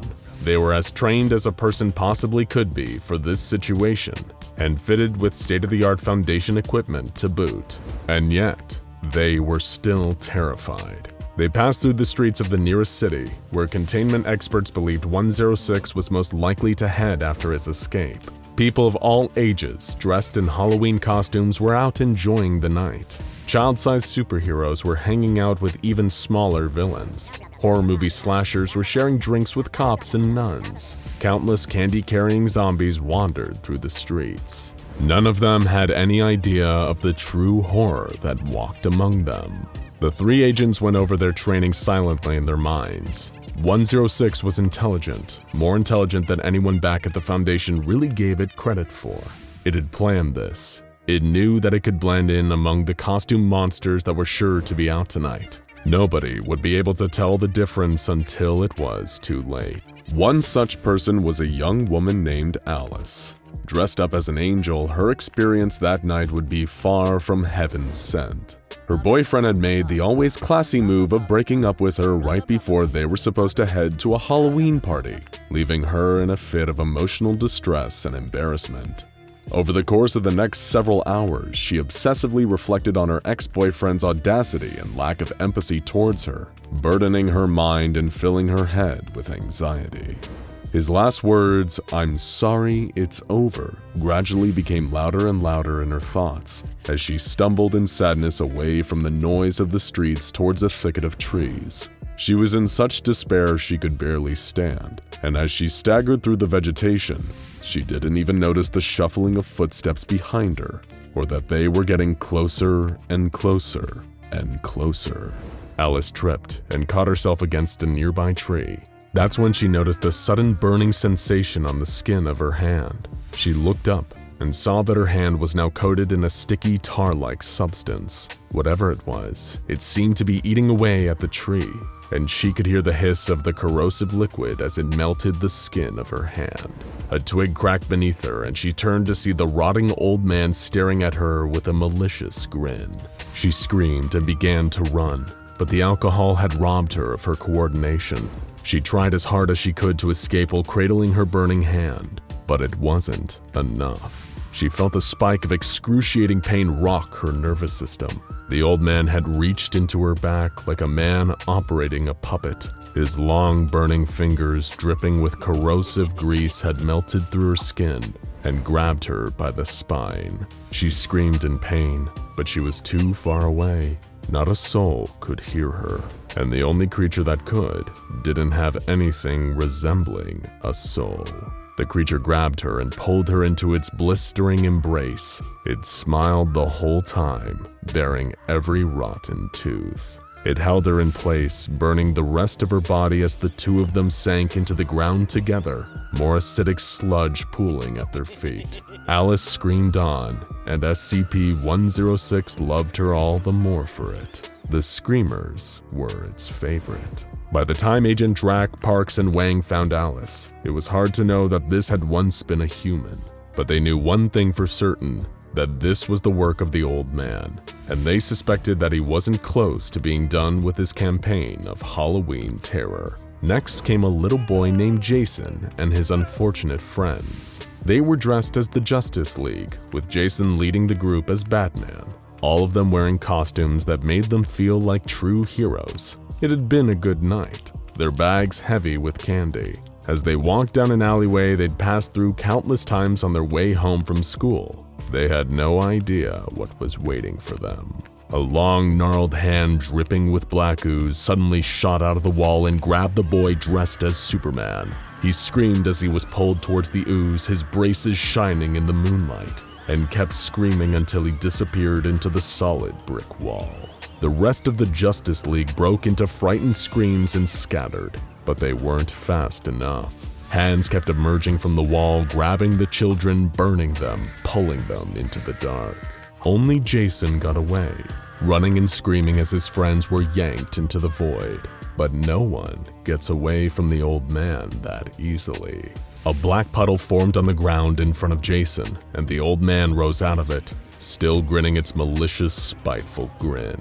Jason fell to the ground, his legs giving out from the fear. But the old man didn't move. He just stared at him, sizing him up, deciding what type of torment would yield the most twisted pleasure. The creature lifted something up to its mouth, something that might have been mistaken for a piece of Halloween candy from a distance. But Jason knew better. It was a tooth, and Jason could recognize the shining braces still stuck to it. The old man put the tooth in his mouth and crunched it like a jawbreaker, as Jason almost passed out from the sheer terror of watching it. To this day, nobody knows why the old man spared Jason, but when Agents Drack, Parks, and Wang found the boy, the only survivor from the massacre of his friends, he was gripping the metal fragment from Billy's tooth so hard that it was embedded into his palm.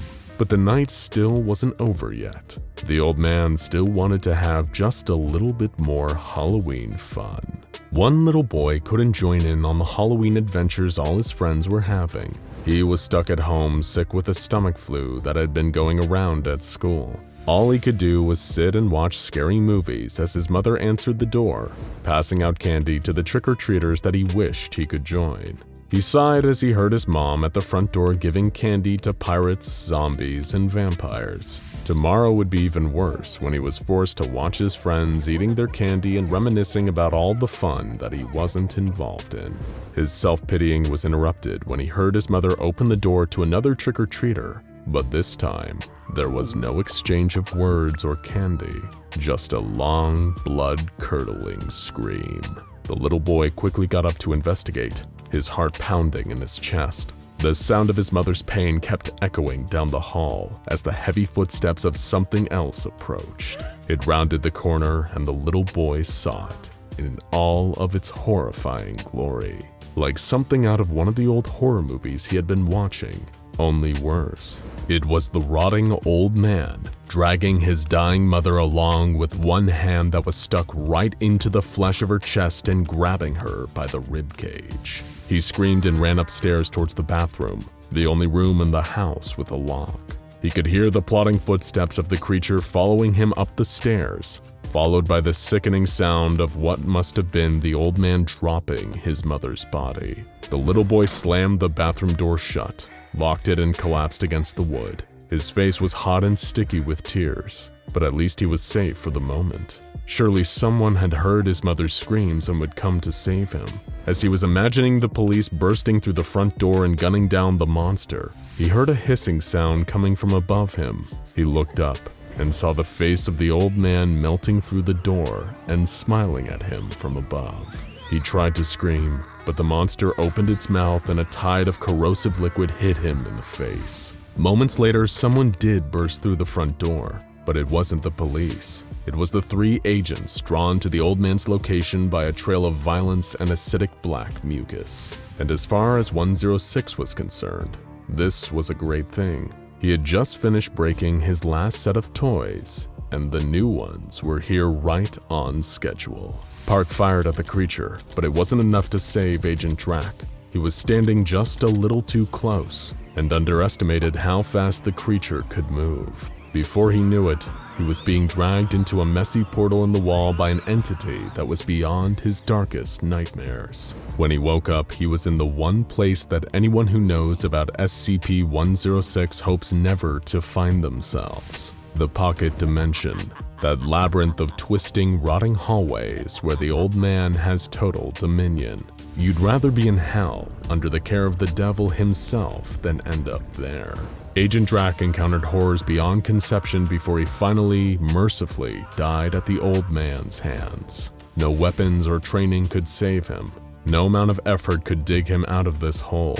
He ran through the halls for 4 whole days before SCP-106 finally got bored and started taking him apart. But to Agent Drack, those 4 days felt like a wretched eternity. When they eventually found SCP-106, he was standing in a field stomping on pumpkins out of boredom. He submitted to containment with relatively little difficulty, as Foundation field agents used high-intensity lights to subdue him. Cleanup crews applied amnestics and generated cover stories. Everything about the Halloween night massacre was swept under the rug. Back in containment, SCP-106 once again sat cross-legged on the floor of his cell, sorting a little collection of his victims' teeth like Halloween candy. He sat and smiled, mulling over the memories of his delightful Halloween night. He'd be fine for another few months now. He could just sit and enjoy the thoughts until the Foundation got bored and loosened the leash again. 106 is a patient monster. When the time came, he'd be ready. He was always ready. Hello everyone. If you're a fan of SCP Explained, you'll know that we regularly post interesting questions in our community tab, asking for responses from you, our dear fans. These have ranged from questions about specific anomalies like SCP-096, or your suggestions on how we should actually kill SCP-682, the hard-to-destroy reptile. We've even asked you which anomalous powers you'd want to have and posed your questions directly to SCP-343, also known as God, and of course, the terrifying and infamous Scarlet King. But in our latest community question, asking you about hypothetical crossovers between the SCP Foundation and the weird, wild multiverse of all fiction, you truly outdid yourself, with thousands upon thousands of responses. And we thought rather than just making one video selecting our favorites, we'd turn each of our favorites into whole videos. And how are we going to do that? That's where this wonderful state-of-the-art gizmo comes into play. You may remember the Anomatron 6000, our incredibly advanced artificial intelligence-driven supercomputer designed specifically to run simulations for the SCP Foundation. We fed this computer data from countless SCP Foundation experiments and cross-tests, and all the data from your suggestions. This will allow the fine folks at the SCP Foundation to explore any anomalous hypothetical without risking the lives of staff members or civilians. This brings us to our first simulation, suggested in a huge number of comments. Could SCP-682 be contained within the Backrooms? For those not in the know, the Backrooms is an internet urban legend that spiraled into a full-blown phenomenon. It's built on the premise that if you're not careful and enter certain specific circumstances, you can no-clip out of our reality and enter a terrifying multi-level alternate reality, where you're stalked by a variety of bizarre and frightening creatures. This could be a complete nightmare for your average person, but how would it play out if SCP-682, the endlessly angry, hard-to-destroy reptile, found its way inside? Also, for another Backrooms-related surprise, stick around until the end of the video. In the meantime though, let's boot up the Anomatron and test this new scenario. The worst had happened again. SCP-682 had busted out of containment during a cross-test and started making a beeline for the nearest populated area. Several helicopters containing heavily armed MTF Nu 7 Hammerdown members were in hot pursuit, attempting to slow the vicious reptile down with targeted sniper fire at its legs. But it seems that these efforts were all for naught. SCP-682 had already reached the defunct industrial district on the edge of a nearby city, and if the beast managed to actually reach a populated area, all hell would break loose. That's when they pulled out the heavy weaponry. Miniguns mounted to the helicopters unleashed a rain of hellfire down onto SCP-682. However, 682 managed to dodge most of the bullets and simply tank the rest. Command authorized the use of heavy ordnance, the helicopter's missile launchers. They'd pick up the pieces afterwards, once SCP-682 was back in containment. However, the reptile had plans of its own. It charged into a nearby abandoned chemical plant to avoid the gunfire from above. This was exactly what Hammerdown wanted. The helicopters circled around the chemical plant and unleashed a barrage of powerful incendiary missiles, blowing the plant to Kingdom Come, in hopes of dragging an incapacitated 682 out of the rubble afterwards. But when the smoke had cleared and only the rubble was left, 682 was nowhere to be seen. Even for the hardcore operatives of Hammerdown, this caused an anxiety spike. Had it tunneled into the ground? Had it adapted to the attack by turning invisible or getting tiny to escape? It'd done all these things before, or after all the deranged attempts at putting SCP-682 in the ground, had some light firebombing killed the monster? Whatever the case, they need to search, in case SCP-682 popped up somewhere else and started causing havoc. If it was still alive, which it probably was, they couldn't rest on their laurels until they'd found it again. Meanwhile, SCP-682 woke up. It felt groggy and irritated, its body resting against an unpleasant, soggy carpet. It licked the carpet. The moisture had the distinct flavor of human spinal fluid, which 682 had tasted many times before. The sickly yellow walls and incessant buzzing from the fluorescent lights up above were nauseating, and it gave 682 a nagging headache. This only made 682's default emotion, blistering rage and hatred, even worse. It began walking around exploring this strange, spatial, anomalous environment. Was this more of that frustrating Foundation trickery? Another one of those puerile cross tests? The last thing 682 remembered was running at one of the walls in the chemical plant, a wall that, in hindsight, seemed darker than all the others. But rather than shattering through the brickwork, it was here now, in this strange, tacky lobby that never seemed to end. It was like a kaleidoscope of empty 1990s office kitsch. Endless, worthless yellow walls arranged like some labyrinthian, nonsensical maze leading nowhere and devoid of all life as SCP-682 wandered through it. And of course, SCP-682 found it disgusting. It was only on level 0, and already 682 hated the Backrooms just as much as it hated our dimension. Someone or something had to pay for the crime of inconveniencing it this way, and it would happily turn this whole dimension inside out just to find some beings to kill inside it. Yes, that would be great fun. SCP-682 began its frantic search for an exit, evolving an innate sonar ability and picking up speeds that would be impossible for human beings. This is the part where most people would go mad or die from hunger or thirst. SCP-682, not so much. It could keep searching and searching and searching until the stars burned out in the sky. It would find its prey, somehow, and when it did, it would put them through hell. And as it turned out, this new universe rewarded 682's dog's stubbornness, because when it passed through a seemingly random hallway after hours of searching, it was in a different place entirely. This place looked like some huge abandoned warehouse complex with water shining off the ground. If 682 had more advanced knowledge of the Backrooms, it would have known this was level 1. But the only number SCP-682 cared about was body count, and in that regard it would find level 1 to be a vast improvement. 2 groups of humans had established bases in this level of the Backrooms. The Major Explorer Group, a faction of professional Backrooms travelers who maintained their base alpha on this level, and the Backrooms Non-Aligned Trade Group, a commercial group whose primary base is an economic hub on this very level, a fortified city-like area with a population of 412, which would, a few hours after 682's appearance, be a population of 0. But before all of that, it felt like grabbing a bite at the diner. Tom's Diner is a refuge for many people trapped in the Backrooms, a casual eatery nestled into the cold warehouse environment of level 1, where people could get a warm meal from Tom, a former cook who's been trapped in the backroom for years. SCP-682 was eager to be part of this grand tradition, but the hard-to-destroy reptile decided to buck the trend a little by just devouring Tom himself. From there, it decided to launch its rage-fueled offensive against the various humanoid inhabitants of the level.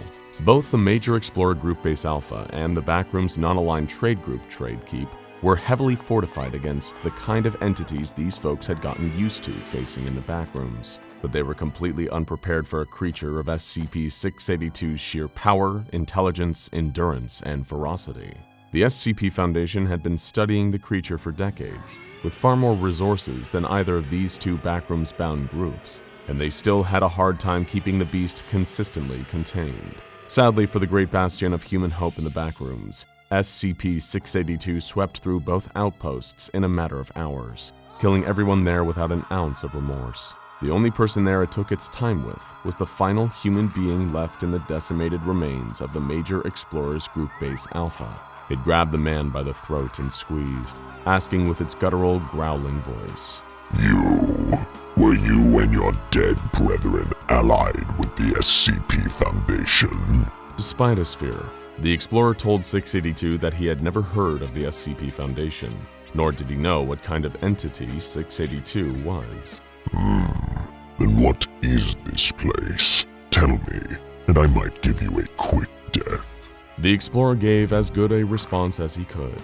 682 was trapped in the Backrooms, a multi-leveled interdimensional nightmare filled with dangerous creatures. That made 682 curious. Dangerous creatures?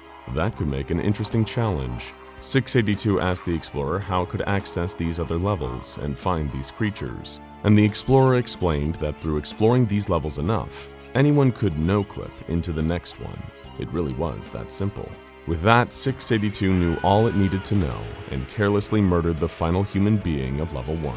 It had killed so many humans over its long and twisted life, it was no different from breathing air now. An utterly perfunctory action. It was eager to discover these other creatures on the lower levels and teach them a new level of fear they'd never experienced. 682 stormed the halls until it achieved the next successful no-clip into level 2, which manifested as a series of old dilapidated maintenance tunnels that seemed to stretch on for millions of miles. Wonderful. There were humans here too, apparently, but who cared about them? This was the first level to feature a smorgasbord of entities ripe for the killing. It sped through the tunnels, teeth and fangs born, eager to deal death with gleeful abandon.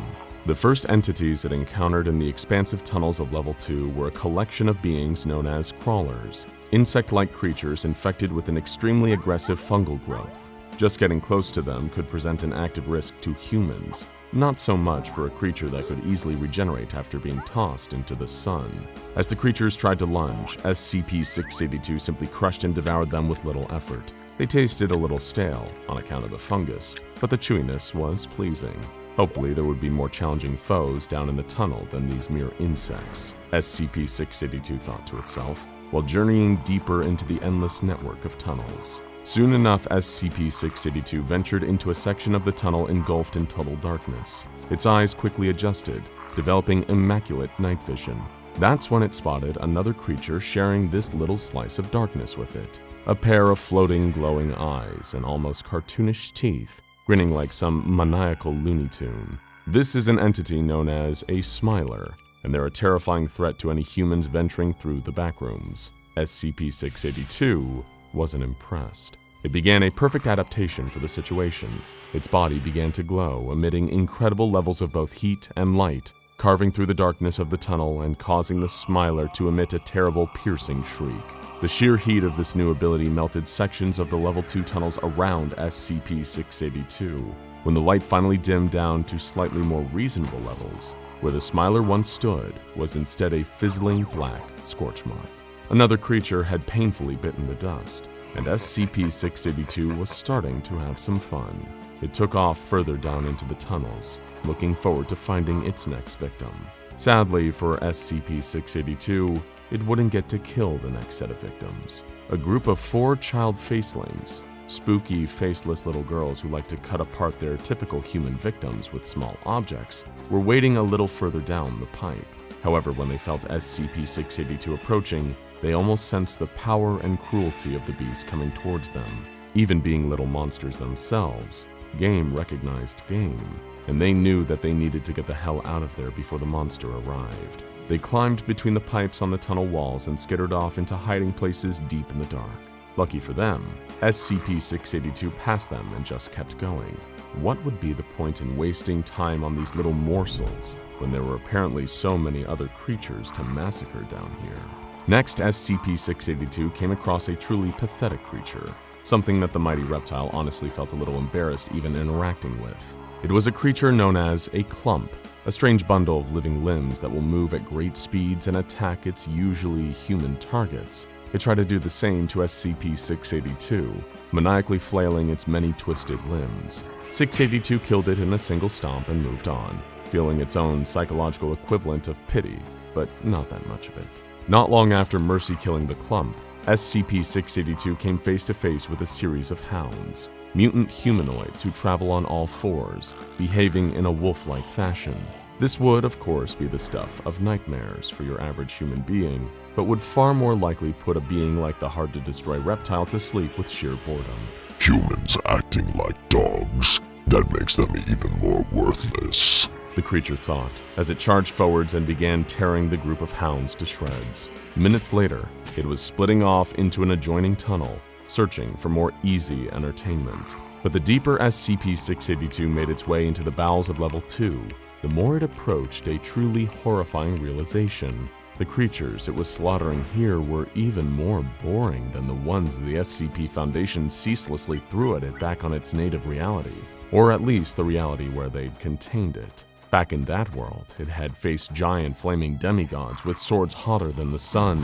It had faced some pale, shrieking monstrosity that didn't seem to die no matter what the reptile threw at it. There was the dark, gooey old man, the immortal warrior from the Black Coffin, and even the all-devouring bunny rabbit. Here it was killing the same wretched selection of beasts again and again. A truly pitiful offering. Was this really the best this world had to offer? Incidentally, the next creature it found was literally known as wretches by the human inhabitants of the Backrooms. They were fleshy, zombie-like creatures that SCP-682 figured the Sarkists back home might enjoy. It couldn't believe that it was thinking fondly of that old place, while it carved the monsters to ribbons with its claws. It missed its old enemies like Dr. Bright, Dr. Clef, and even that irritating yellow blob of snot. The more it tried to take its mind off the old world by killing its way through this ant farm of endless tunnels, the more it found itself waxing nostalgic. For example, there were the plague goblins, impish little creatures with masks like that of a plague doctor. 682 found itself thinking almost fondly about SCP-049, while it listlessly ate the tiny, mischievous creatures, like a depressed person binging an extra-large pack of chips. Even their tiny squeaks as they crunched between the reptile's terrible teeth gave it no joy. What a bleak turn of events this had all turned out to be. As it wandered through the infinite tunnels, killing creatures and even humans as it found them, SCP-682 made a quiet promise to itself. Somehow, some way, it would make its way back to the universe it so recently departed. It would leave the Backrooms, no matter how many levels, a quiet, burning husk, and return to the world of fools and fiends it had taken for granted all this time. A visit to the Backrooms had taught the hard-to-destroy reptile an all-too-human lesson. Sometimes you don't know what you have until it's gone. Sure, the SCP Foundation may have tried to kill it in a new, bizarre, and increasingly sadistic way every single day, but that variety was the spice of life. It would return home someday, it knew that much. But of course, a lot of creatures and people would need to die before then. But if that's what it took, well, so be it. SCP-682 licked its dagger-like fangs and kept crawling. SCP-507, otherwise known as the Reluctant Dimension Hopper, is an anomaly with a rare condition.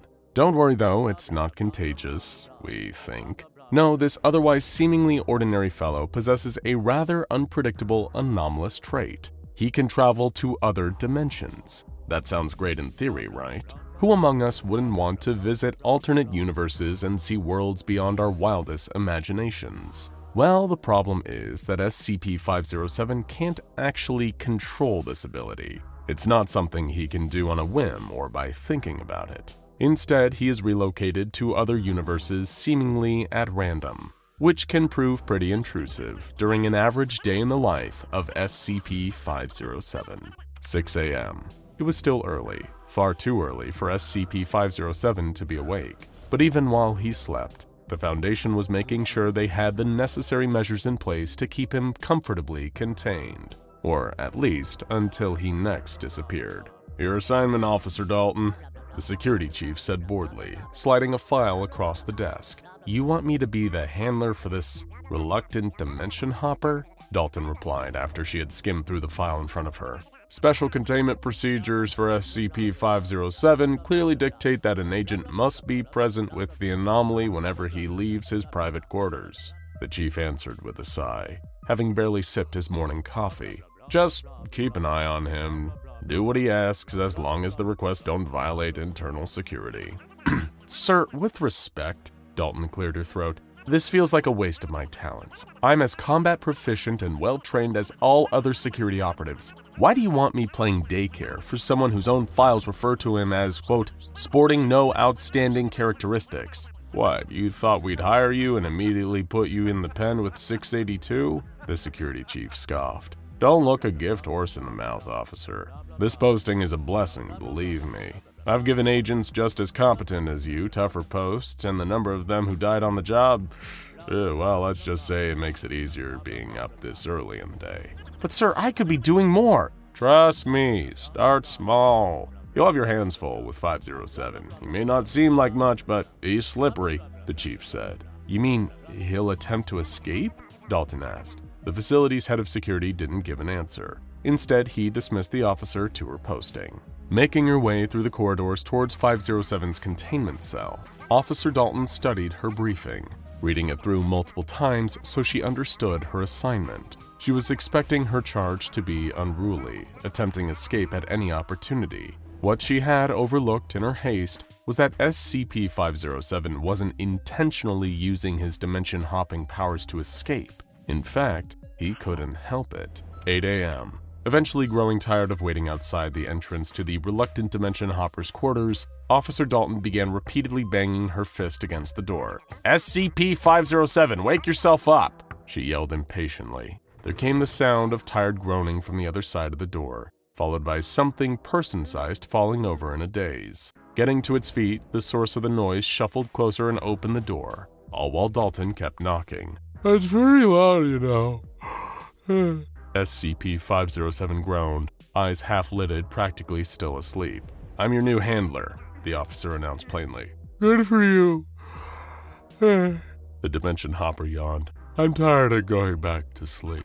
Like hell you are, Dalton snapped, striding into the room. I've been waiting outside for 2 hours. Look, miss, SCP-507 sighed. I get the Foundation has to keep an eye on me in case you know. He made a gesture with his hands, jazzily shaking them. You get the picture, he continued. But I'm normally in bed for the first half of the day. First of all, Dalton replied sternly, I'm an officer in the Foundation.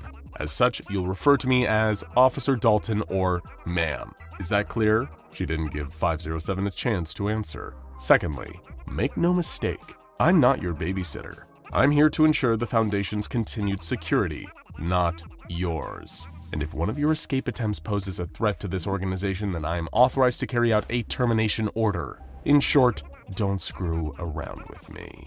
SCP-507 looked sheepish, like a schoolchild who'd just been told off by the principal. So, am I right in thinking you like to go by nicknames? What do I call you? He paused for a second, a cheeky smile crawling across his face as he figured out a way he could slyly mess with the no-nonsense officer. You can call me Grabnock the Destroyer, SCP-507 replied. Officer Dalton rolled her eyes. This was clearly going to be a long day.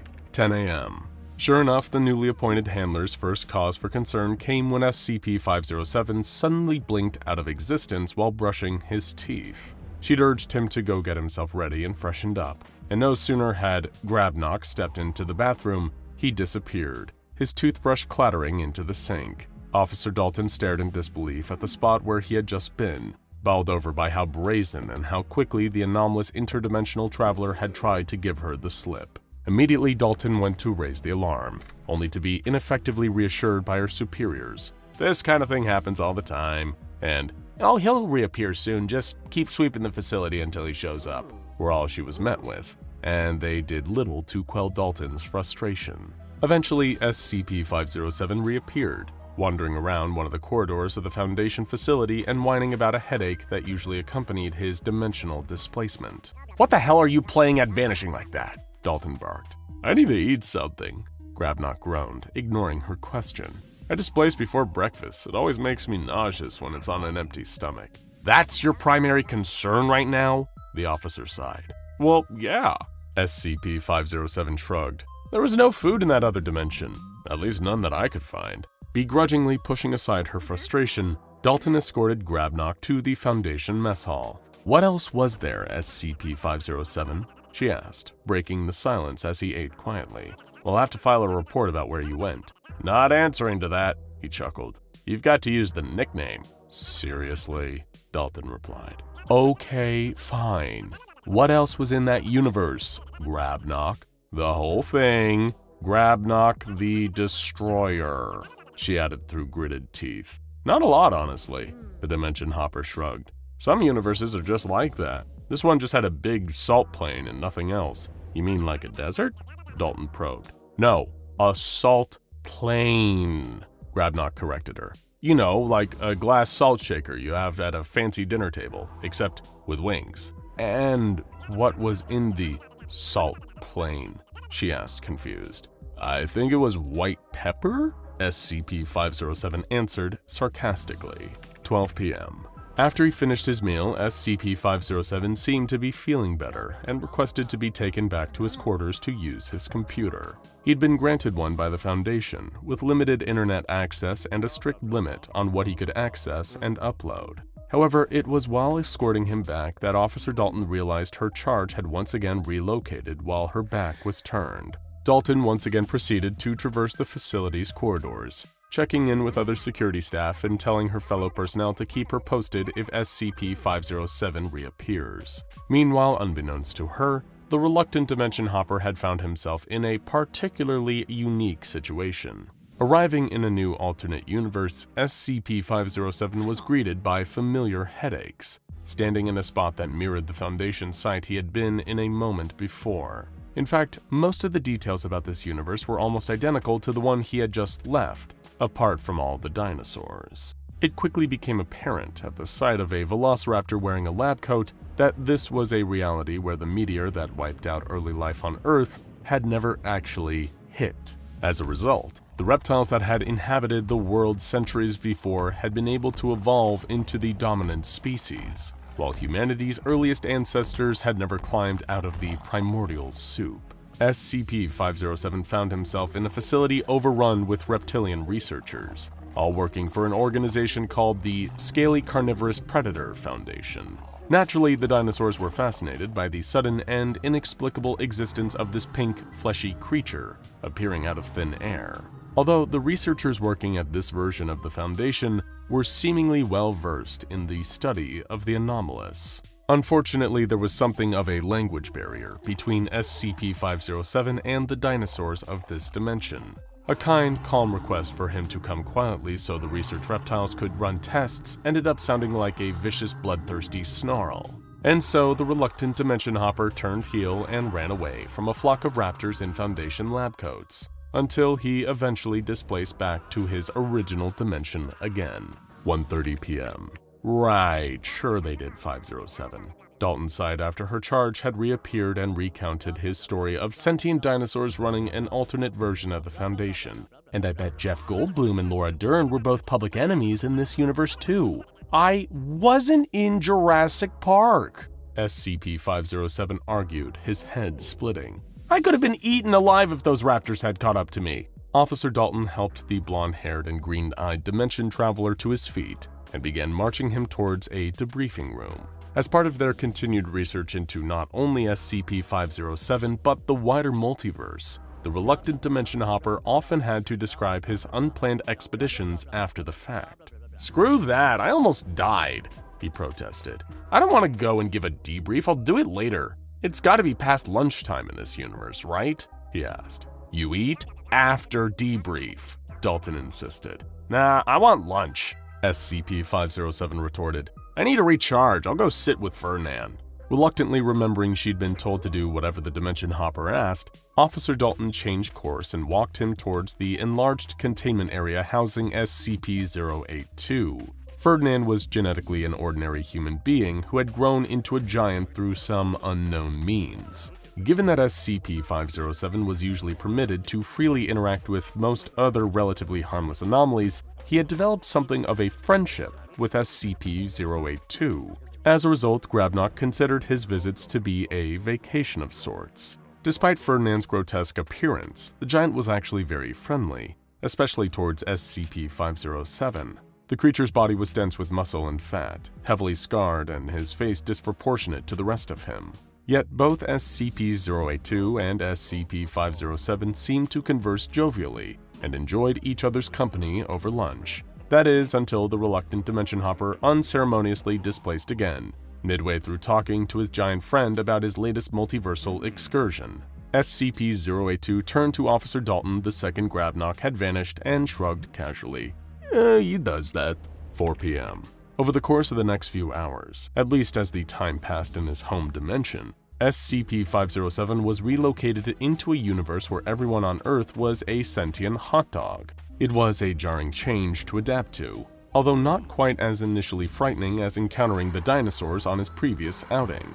The hot dog population were a bit more guarded than the inhabitants of the last universe he'd been to, but after ensuring them that he meant no harm, SCP-507 quickly established a rapport with some of them. The first question he had was whether, like the dinosaurs, these anthropomorphic baseball stand snacks had naturally evolved into the dominant species over time. SCP-507 was surprised to learn that, in actuality, these hot dog creatures had previously been human, until a strange plague had befallen them several 100,000 years prior. Ironically, this had all taken place before their civilization had ever developed the practice of eating sausages in bread. Okay, so let me follow that up with another question, SCP-507 declared. Make it quick, man, I'm late for work, the large talking hot dog replied. So, when you all changed into hot dogs, did you really become sausages then develop bread coats to wear, or are you both? Wait, what do you mean? The hot dog person replied. You know, because technically a hot dog isn't a hot dog until you put it in a bread roll,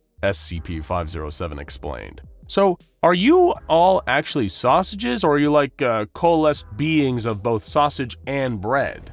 The ensuing political unrest, civil turmoil, and ethical outcry that overtook the hot dog dimension following SCP-507's question made him really glad he displaced back home not long after. He couldn't help feel a little disheartened too. Up until the hot dogs were trying to place him over a giant grill, SCP-507 had actually found he'd been enjoying the time he spent there. Still, he was grateful to be back in a universe populated by actual humans once again, even if the first one he met upon returning, Officer Dalton, was furious that he'd been gone for so long.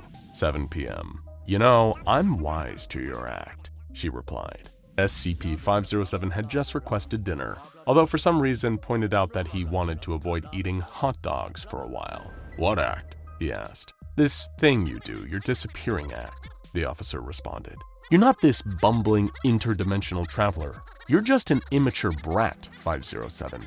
You have to call me Grabnock, the whoever, or Tommy, or Guy, or whatever the hell your name is at this precise moment in time, Dalton snapped angrily, forcing SCP-507 to go silent. You just teleport, that's what you do. You zip out of one place and reappear in the next and give personnel like me the runaround. And it's a hoot, it's just a big joke you can pull on all of us. That would be bad enough if you didn't come back with all these absurd stories on top of it. What's next, huh? A dimension where the Foundation is run by cats? Or a world where everyone is a sentient fart? I don't make it up, SCP-507 replied meekly. The place I end up in are all real. I don't get to pick where I displace to or how weird it is when I get there. No, I said that I figured you out, Dalton retorted. You make up some wild story, these fool yarns you keep spinning to confuse people. Then you can request anything you want.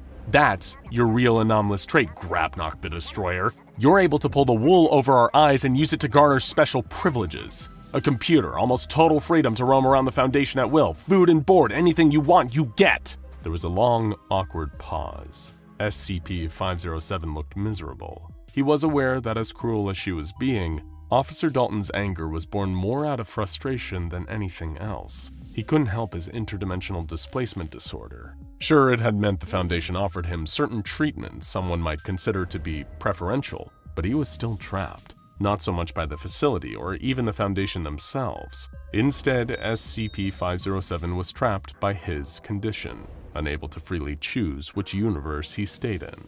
8 p.m. Dalton had escorted SCP-507 to debrief, then back to his quarters. The entire time, an air of uncomfortable silence followed them. She still wasn't entirely convinced that her charge's anomalous ability wasn't all a sham, at least in part. But standing guard at his bedroom door, she could see him sulkily browsing the internet on his computer. He was quiet, and Dalton couldn't help that it did make her feel a little bad for losing her temper at him earlier. Hey, 507, she said, poking her head through the doorway. He didn't respond, mindlessly scrolling without turning around. Stepping inside, Dalton closed the gap between them by walking towards SCP-507, sat in his computer chair. Listen, SCP-507, she repeated, then realizing why he wasn't replying or paying her any notice. With a roll of her eyes and heavy, exasperated sigh, Officer Dalton readdressed the reluctant dimension hopper. Hey, Grabnock the Destroyer. Hearing that made SCP-507 turn around in an instant, giving her his full attention. Ma'am, he said, still sulking but at least willing to speak. I'm very sorry for what I said before, Dalton admitted. I don't enjoy this, you know, SCP-507 said solemnly. One minute I'm somewhere familiar, the next I'm thrust into some horrible nightmare where everyone's got macaroni and cheese for hands, or there's so many spiders everywhere. Oof. It's not just a joke to me, and it sucks. There were tears in the Dimension Hopper's eyes, and Officer Dalton reached out to pat him on the shoulder. I know, and I'm sorry for saying you made it all up. She offered a smile. Then, in a blink of an eye, they were both gone. 10 p.m. Every other time that SCP-507 had displaced during the day, the Foundation had barely paid it any mind, not even reacting when Officer Dalton had brought it to their attention. But the moment she had disappeared, along with the reluctant Dimension Hopper, security staff and researchers went into a frenzy. Alarms sounded. Personnel were patrolling the corridors en masse, sweeping room to room with flashlights in the hopes not only that SCP-507 would return, but Officer Dalton would still be with him when he did. It had been a few hours since the pair of them had vanished. The sun had long since set, and night had fallen. Yet there was still no sign. Until a researcher heard the sound of someone sobbing coming from one of the storage closets. Calling it in, a trio of Foundation security cautiously approached the closet and threw open the door, only to find SCP-507 sat inside, weeping floods of tears. Immediately, despite how late at night it was, the reluctant Dimension Hopper was told he needed to debrief on where he had just been and what had happened to his handler, Officer Dalton. SCP-507 began to describe displacing to a dimension he had visited a number of times before, a reality that was shrouded in complete darkness. No sunlight at all. A familiar sound had instantly told the reluctant Dimension Hopper where he was and that he wasn't alone. Doubly so, because Officer Dalton's hand had been on his shoulder. Completely by accident, she had transported there with him. Switching on the flashlight he took with him everywhere, SCP-507 was horrified to see a figure who had tormented him before. He wore a black business suit. The matching sunglasses he had on made the figure resemble a Man in Black agent. It leered at him and Officer Dalton with an unnaturally wide smile that had haunted SCP-507's nightmares ever since their first encounter. "Back again," the figure had said, leaning in towards SCP-507. "And this time, you've brought a friend." "He took her," the reluctant Dimension Hopper said quietly as he sat in the debriefing room. "The smiling man got her." "We'd better get you cleaned up and sent to bed, 507, one of the researchers said, forcing a reassuring smile. "We'll assign you a new handler in the morning."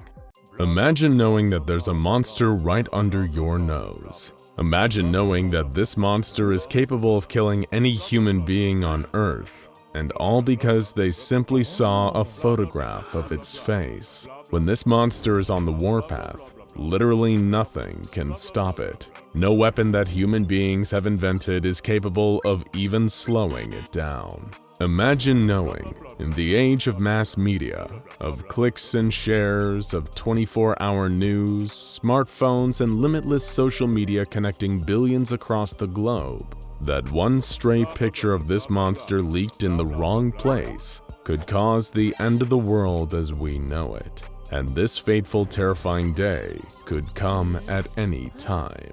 Congratulations, you now know how it feels to be Dr. Dan, the hot-headed lead SCP Foundation researcher on the SCP-096 case. The anomaly itself requires no real introduction. The infamous mass-murdering Shy Guy has haunted the nightmares of Foundation experts for years, but nobody is more haunted by this thing than Dr. Dan himself. For over a decade now, he has firmly believed that there's one solution to the 096 problem: termination with extreme prejudice. In his eyes, to think that 096 is ever truly contained is an illusion. They could never be sure of how many pictures of it are out there, floating around just waiting to be seen, like a time bomb waiting to go off. The resources spent containing it and cleaning up after its rampages, he would often argue, would be better spent instead figuring out how to finally kill it. But seeing as we're talking about the SCP Foundation here, not the Global Occult Coalition, the O5 Council didn't see it quite the same way. They constantly overturned Dr. Dan's termination requests, leaving the paranoid researcher more furious with each rejection. He tried to warn them again and again and again.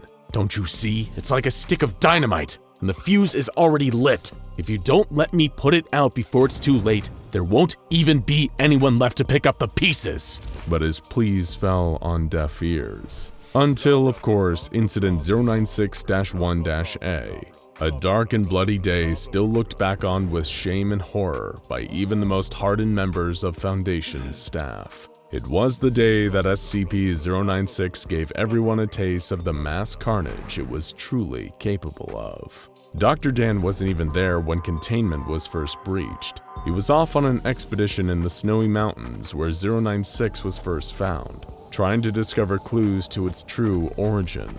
Dr. Dan's second-in-command, Dr. Alexei, was also lucky enough to be outside of the containment area when the Shy Guy escaped. According to interviews he gave at debriefing tribunals, he was in the break room, treating himself to a warm cup of joe. All the other personnel assigned to 096's containment and research were near its containment chamber, a giant cube made of reinforced metal, observing a live feed of data being collected from the cube's interior. As usual, sensors indicated that 096 was pacing within. For obvious reasons, the Foundation doesn't maintain any kind of live visual surveillance on 096. It wouldn't be worth the risk. But what seemed like an otherwise quiet day suddenly took a turn for the insane. The monitors began displaying terrifying data, indicating an imminent containment breach as the wails of the creature within the cube echoed out through its metal walls. Some tried to run. Others did all they could to engage emergency procedures, while guards armed with heavy weaponry rushed into the room. They all knew in their hearts that it wouldn't save them, but what else could they do? A huge dent bulged out from the side of the cube, then another, before the metal was torn open like tissue paper as the furious hands of the Shy Guy began clawing their way through it. Secondary layers of protection were deployed, but they didn't help.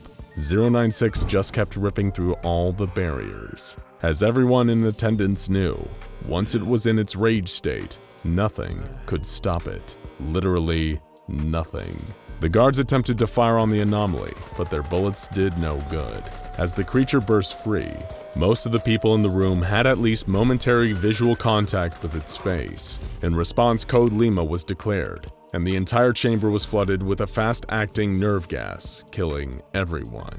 Everyone except for 096 itself, of course. Within 2 minutes, 096 had broken free of the entire containment site and began running through the desert at breakneck speeds towards its distant target. The Foundation needed to act fast and find a way to stop it before it hit a population center where the death toll would skyrocket. Team Echo Romeo were dispatched to pursue the creature in a heavily armed attack helicopter, while MTF Tau-1, a task force specializing in SCP-096 containment and recovery, forged ahead to identify the anomaly's target, designated 096-1, and to move any other civilians out of harm's way. Dr. Dan was alerted of the disastrous situation and offered guidance to both teams from afar. Echo Romeo's chopper pursued 096, barely able to keep up. Dr. Dan recommended attempting to at least slow the creature down with heavy arms fire, even though he knew actually stopping it would be impossible.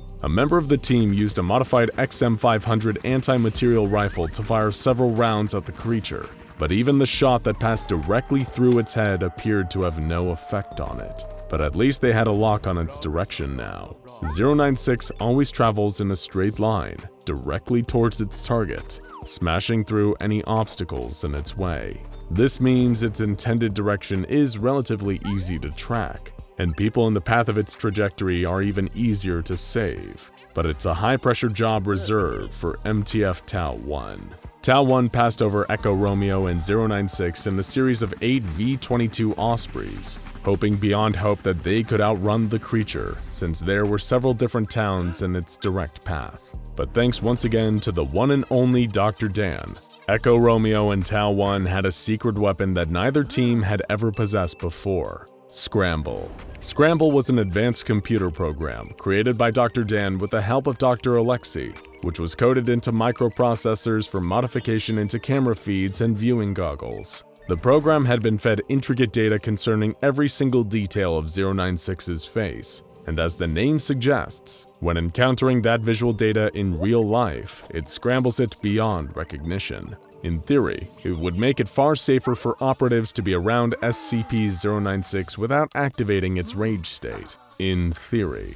It wasn't long before disaster struck. 096 had made its way onto I-40 and had begun attacking vehicles it encountered, killing the people inside. By this point, it had already outrun the Echo Romeo chopper, rendering them essentially useless. Tau 1 just had to forge ahead along 096's trajectory and try to get as many people out of the danger zone as possible, until 096-1 was located and destroyed by the anomaly.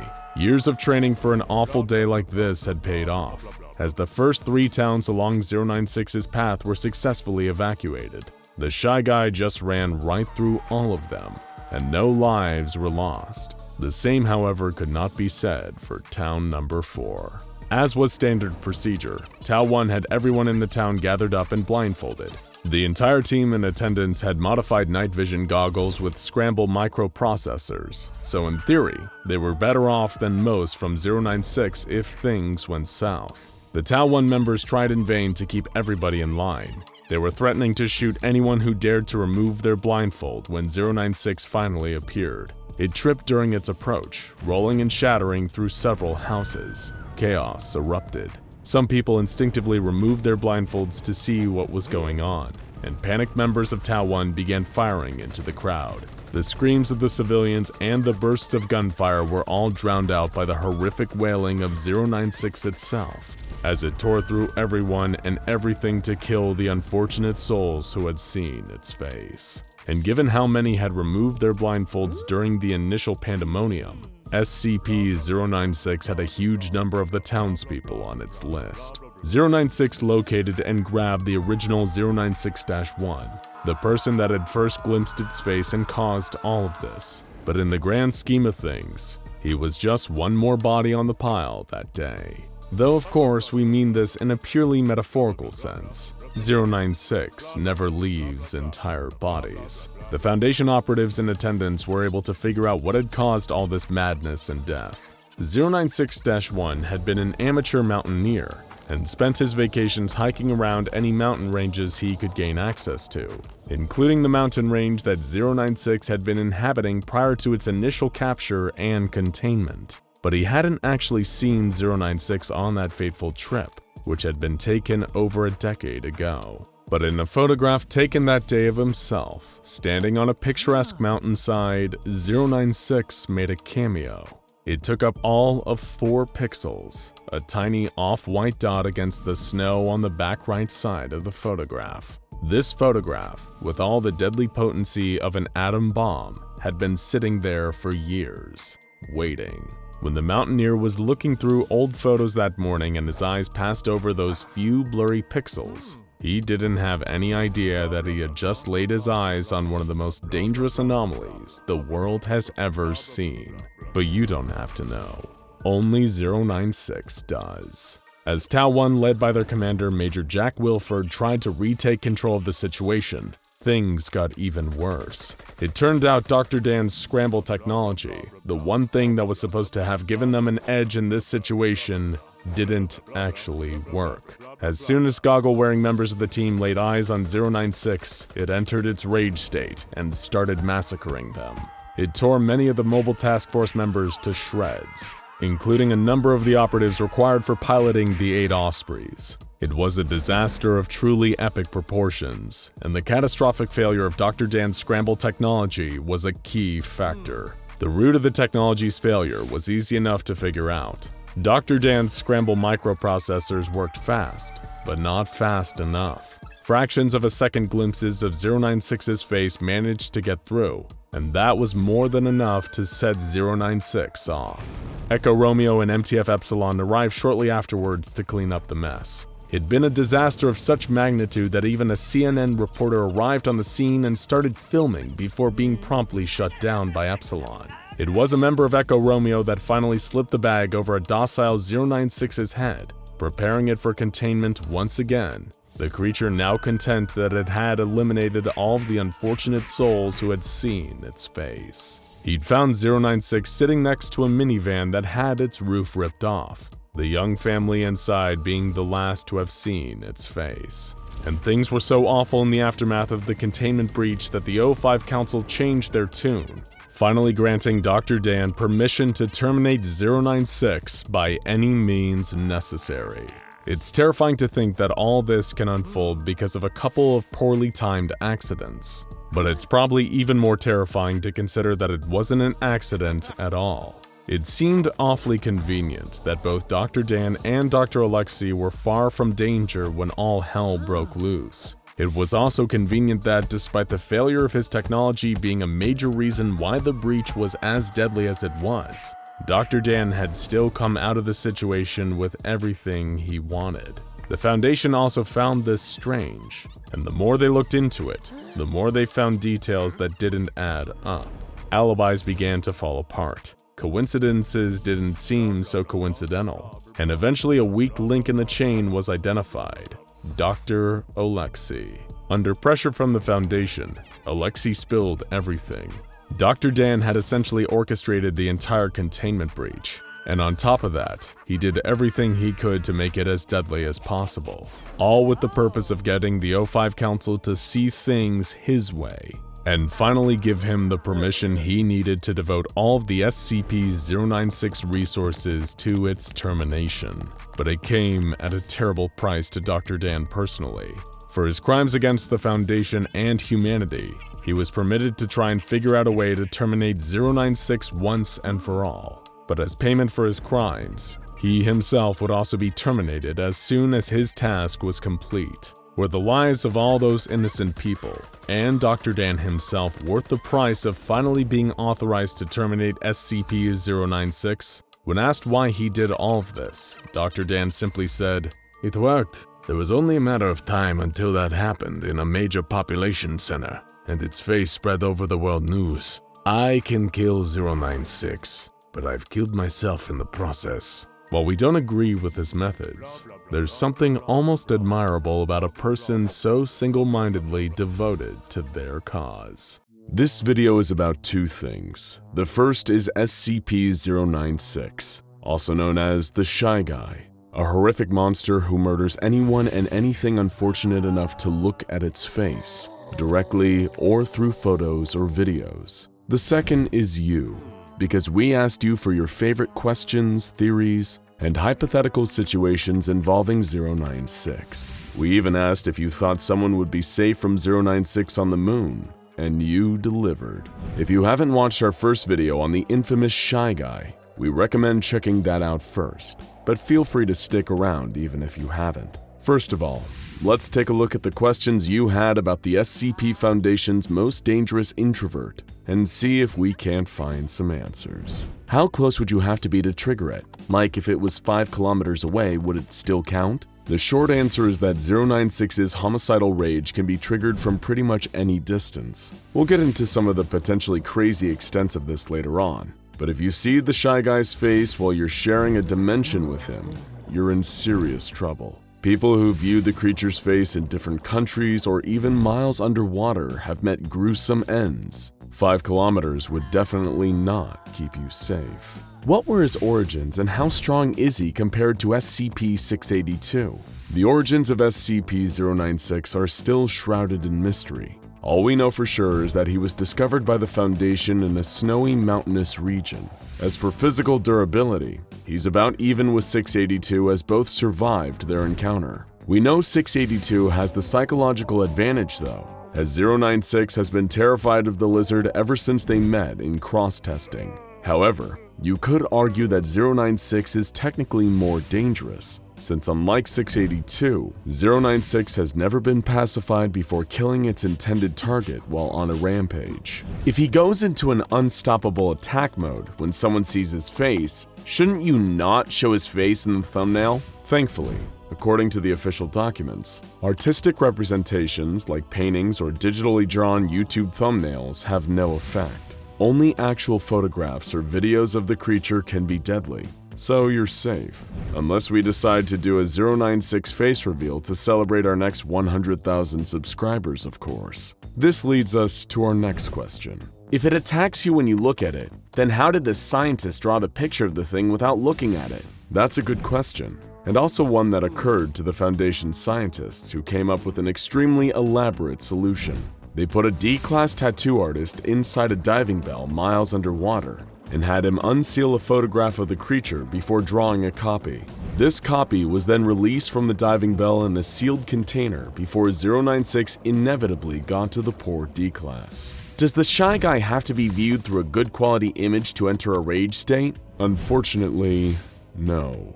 Even the most poorly rendered or minuscule image of 096's face is a death sentence. One of the most infamous incidents resulted from a man seeing a small dot that was only a few pixels wide in a photo from an old ski trip. The dot was 096, taken from a mile away. No true image of 096 is safe, regardless of size. In some canons, despite 096 being referred to as indestructible, the Foundation managed to terminate it after many attempts and even more bureaucracy. How did they do it? Well, a lot of 096's body has been blown away by conventional arms fire. Its hyper-tough skeleton is what has given it such an indestructible reputation.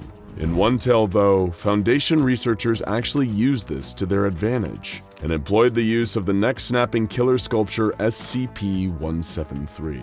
After using 173 to damage 096's bones, powerful acid was injected into the skeleton, destroying it from within. Though of course this isn't the official ending of the 096 story, because the SCP Foundation doesn't have a single unifying canon. That's enough questions. Now it's time for you to school us. Let's look at some of your favorite theories about the Shy Guy, starting with: I sometimes like to imagine that 096 is nice, but he can't control when someone sees him, and after he kills the person, he starts to cry because he didn't want to kill them. There is actually some evidence to suggest that SCP-096 might not want to kill. A great example of this is its cross-test with SCP-978, a camera which reveals the deepest desires of whoever or whatever is in its photos. The photo it took of 096 showed that it had completely disappeared from the photo, showing its deepest desire was to just be invisible and unseen. Maybe it wants to disappear because it doesn't want to hurt anybody. Regarding the moon question, I think SCP-096 would probably stay in that hostile state until you came back, at which point it would promptly rip you to shreds and do whatever it does to your mutilated corpse. Based on what we know about prior 096 incidents, this feels incredibly likely. It's also possible that it might enter its docile state before becoming aggressive again when you return to its murder range. You really don't want to find out either way.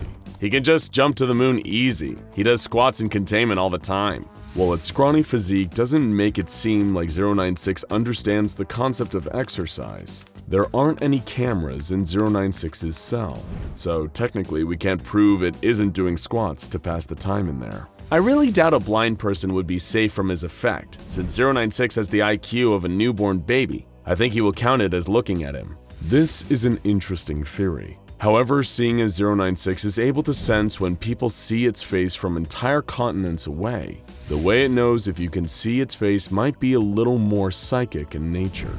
Therefore, it's probable that it wouldn't mistakenly kill someone who hasn't actually seen its face, such as a person who is blind. To deal with him, in my opinion, simply freeze him, either in space or in the mountains. His body shuts down, and when looked at it, it will not react correctly. It is simply asleep. While we don't know how SCP-096 would react to a zero-G environment, for a creature that's always nude, it seems extremely tolerant to the cold. When it was first found, it was lurking in icy mountains, and a Foundation agent commented on the fact it wasn't even shivering, despite the incredibly low temperatures. But who knows if there's a temperature out there that's too low even for the Shy Guy. If someone looks at it in China and it's in the US, then you get on its back, you'll get a free piggyback ride to China. It's a free trip to China and all it costs is a human life. That's my theory. Technically, it'd be at the cost of 2 human lives, unless you wore a diving suit with plenty of oxygen. 096 has proven to be an extremely proficient swimmer, but you'd have to maintain your grip across the entire Pacific Ocean while it journeys to China. In other words, it's technically possible, but we here at SCP Explained would rather pay for the round-trip flight. To each their own, though. But that's enough theories for now. Let's move on to the main event. Hypotheticals. You pose some great possible scenarios involving SCP-096. So we're going to see if we can find the answers. What would happen if someone looked at a picture of it while in or before entering another SCP's pocket dimension or mirror dimension? There aren't any canon examples to prove either way, but if there's any kind of consistent entry point into this dimension, it's likely that 096 would find a way to follow you in. If not, it's very possible that it may just wait for you to eventually return before bringing the metaphorical hammer down on you. So technically, if you were pulled into the old man's pocket dimension and he closed the portal, you'd be safe from 096. But then you've got a whole other problem to deal with.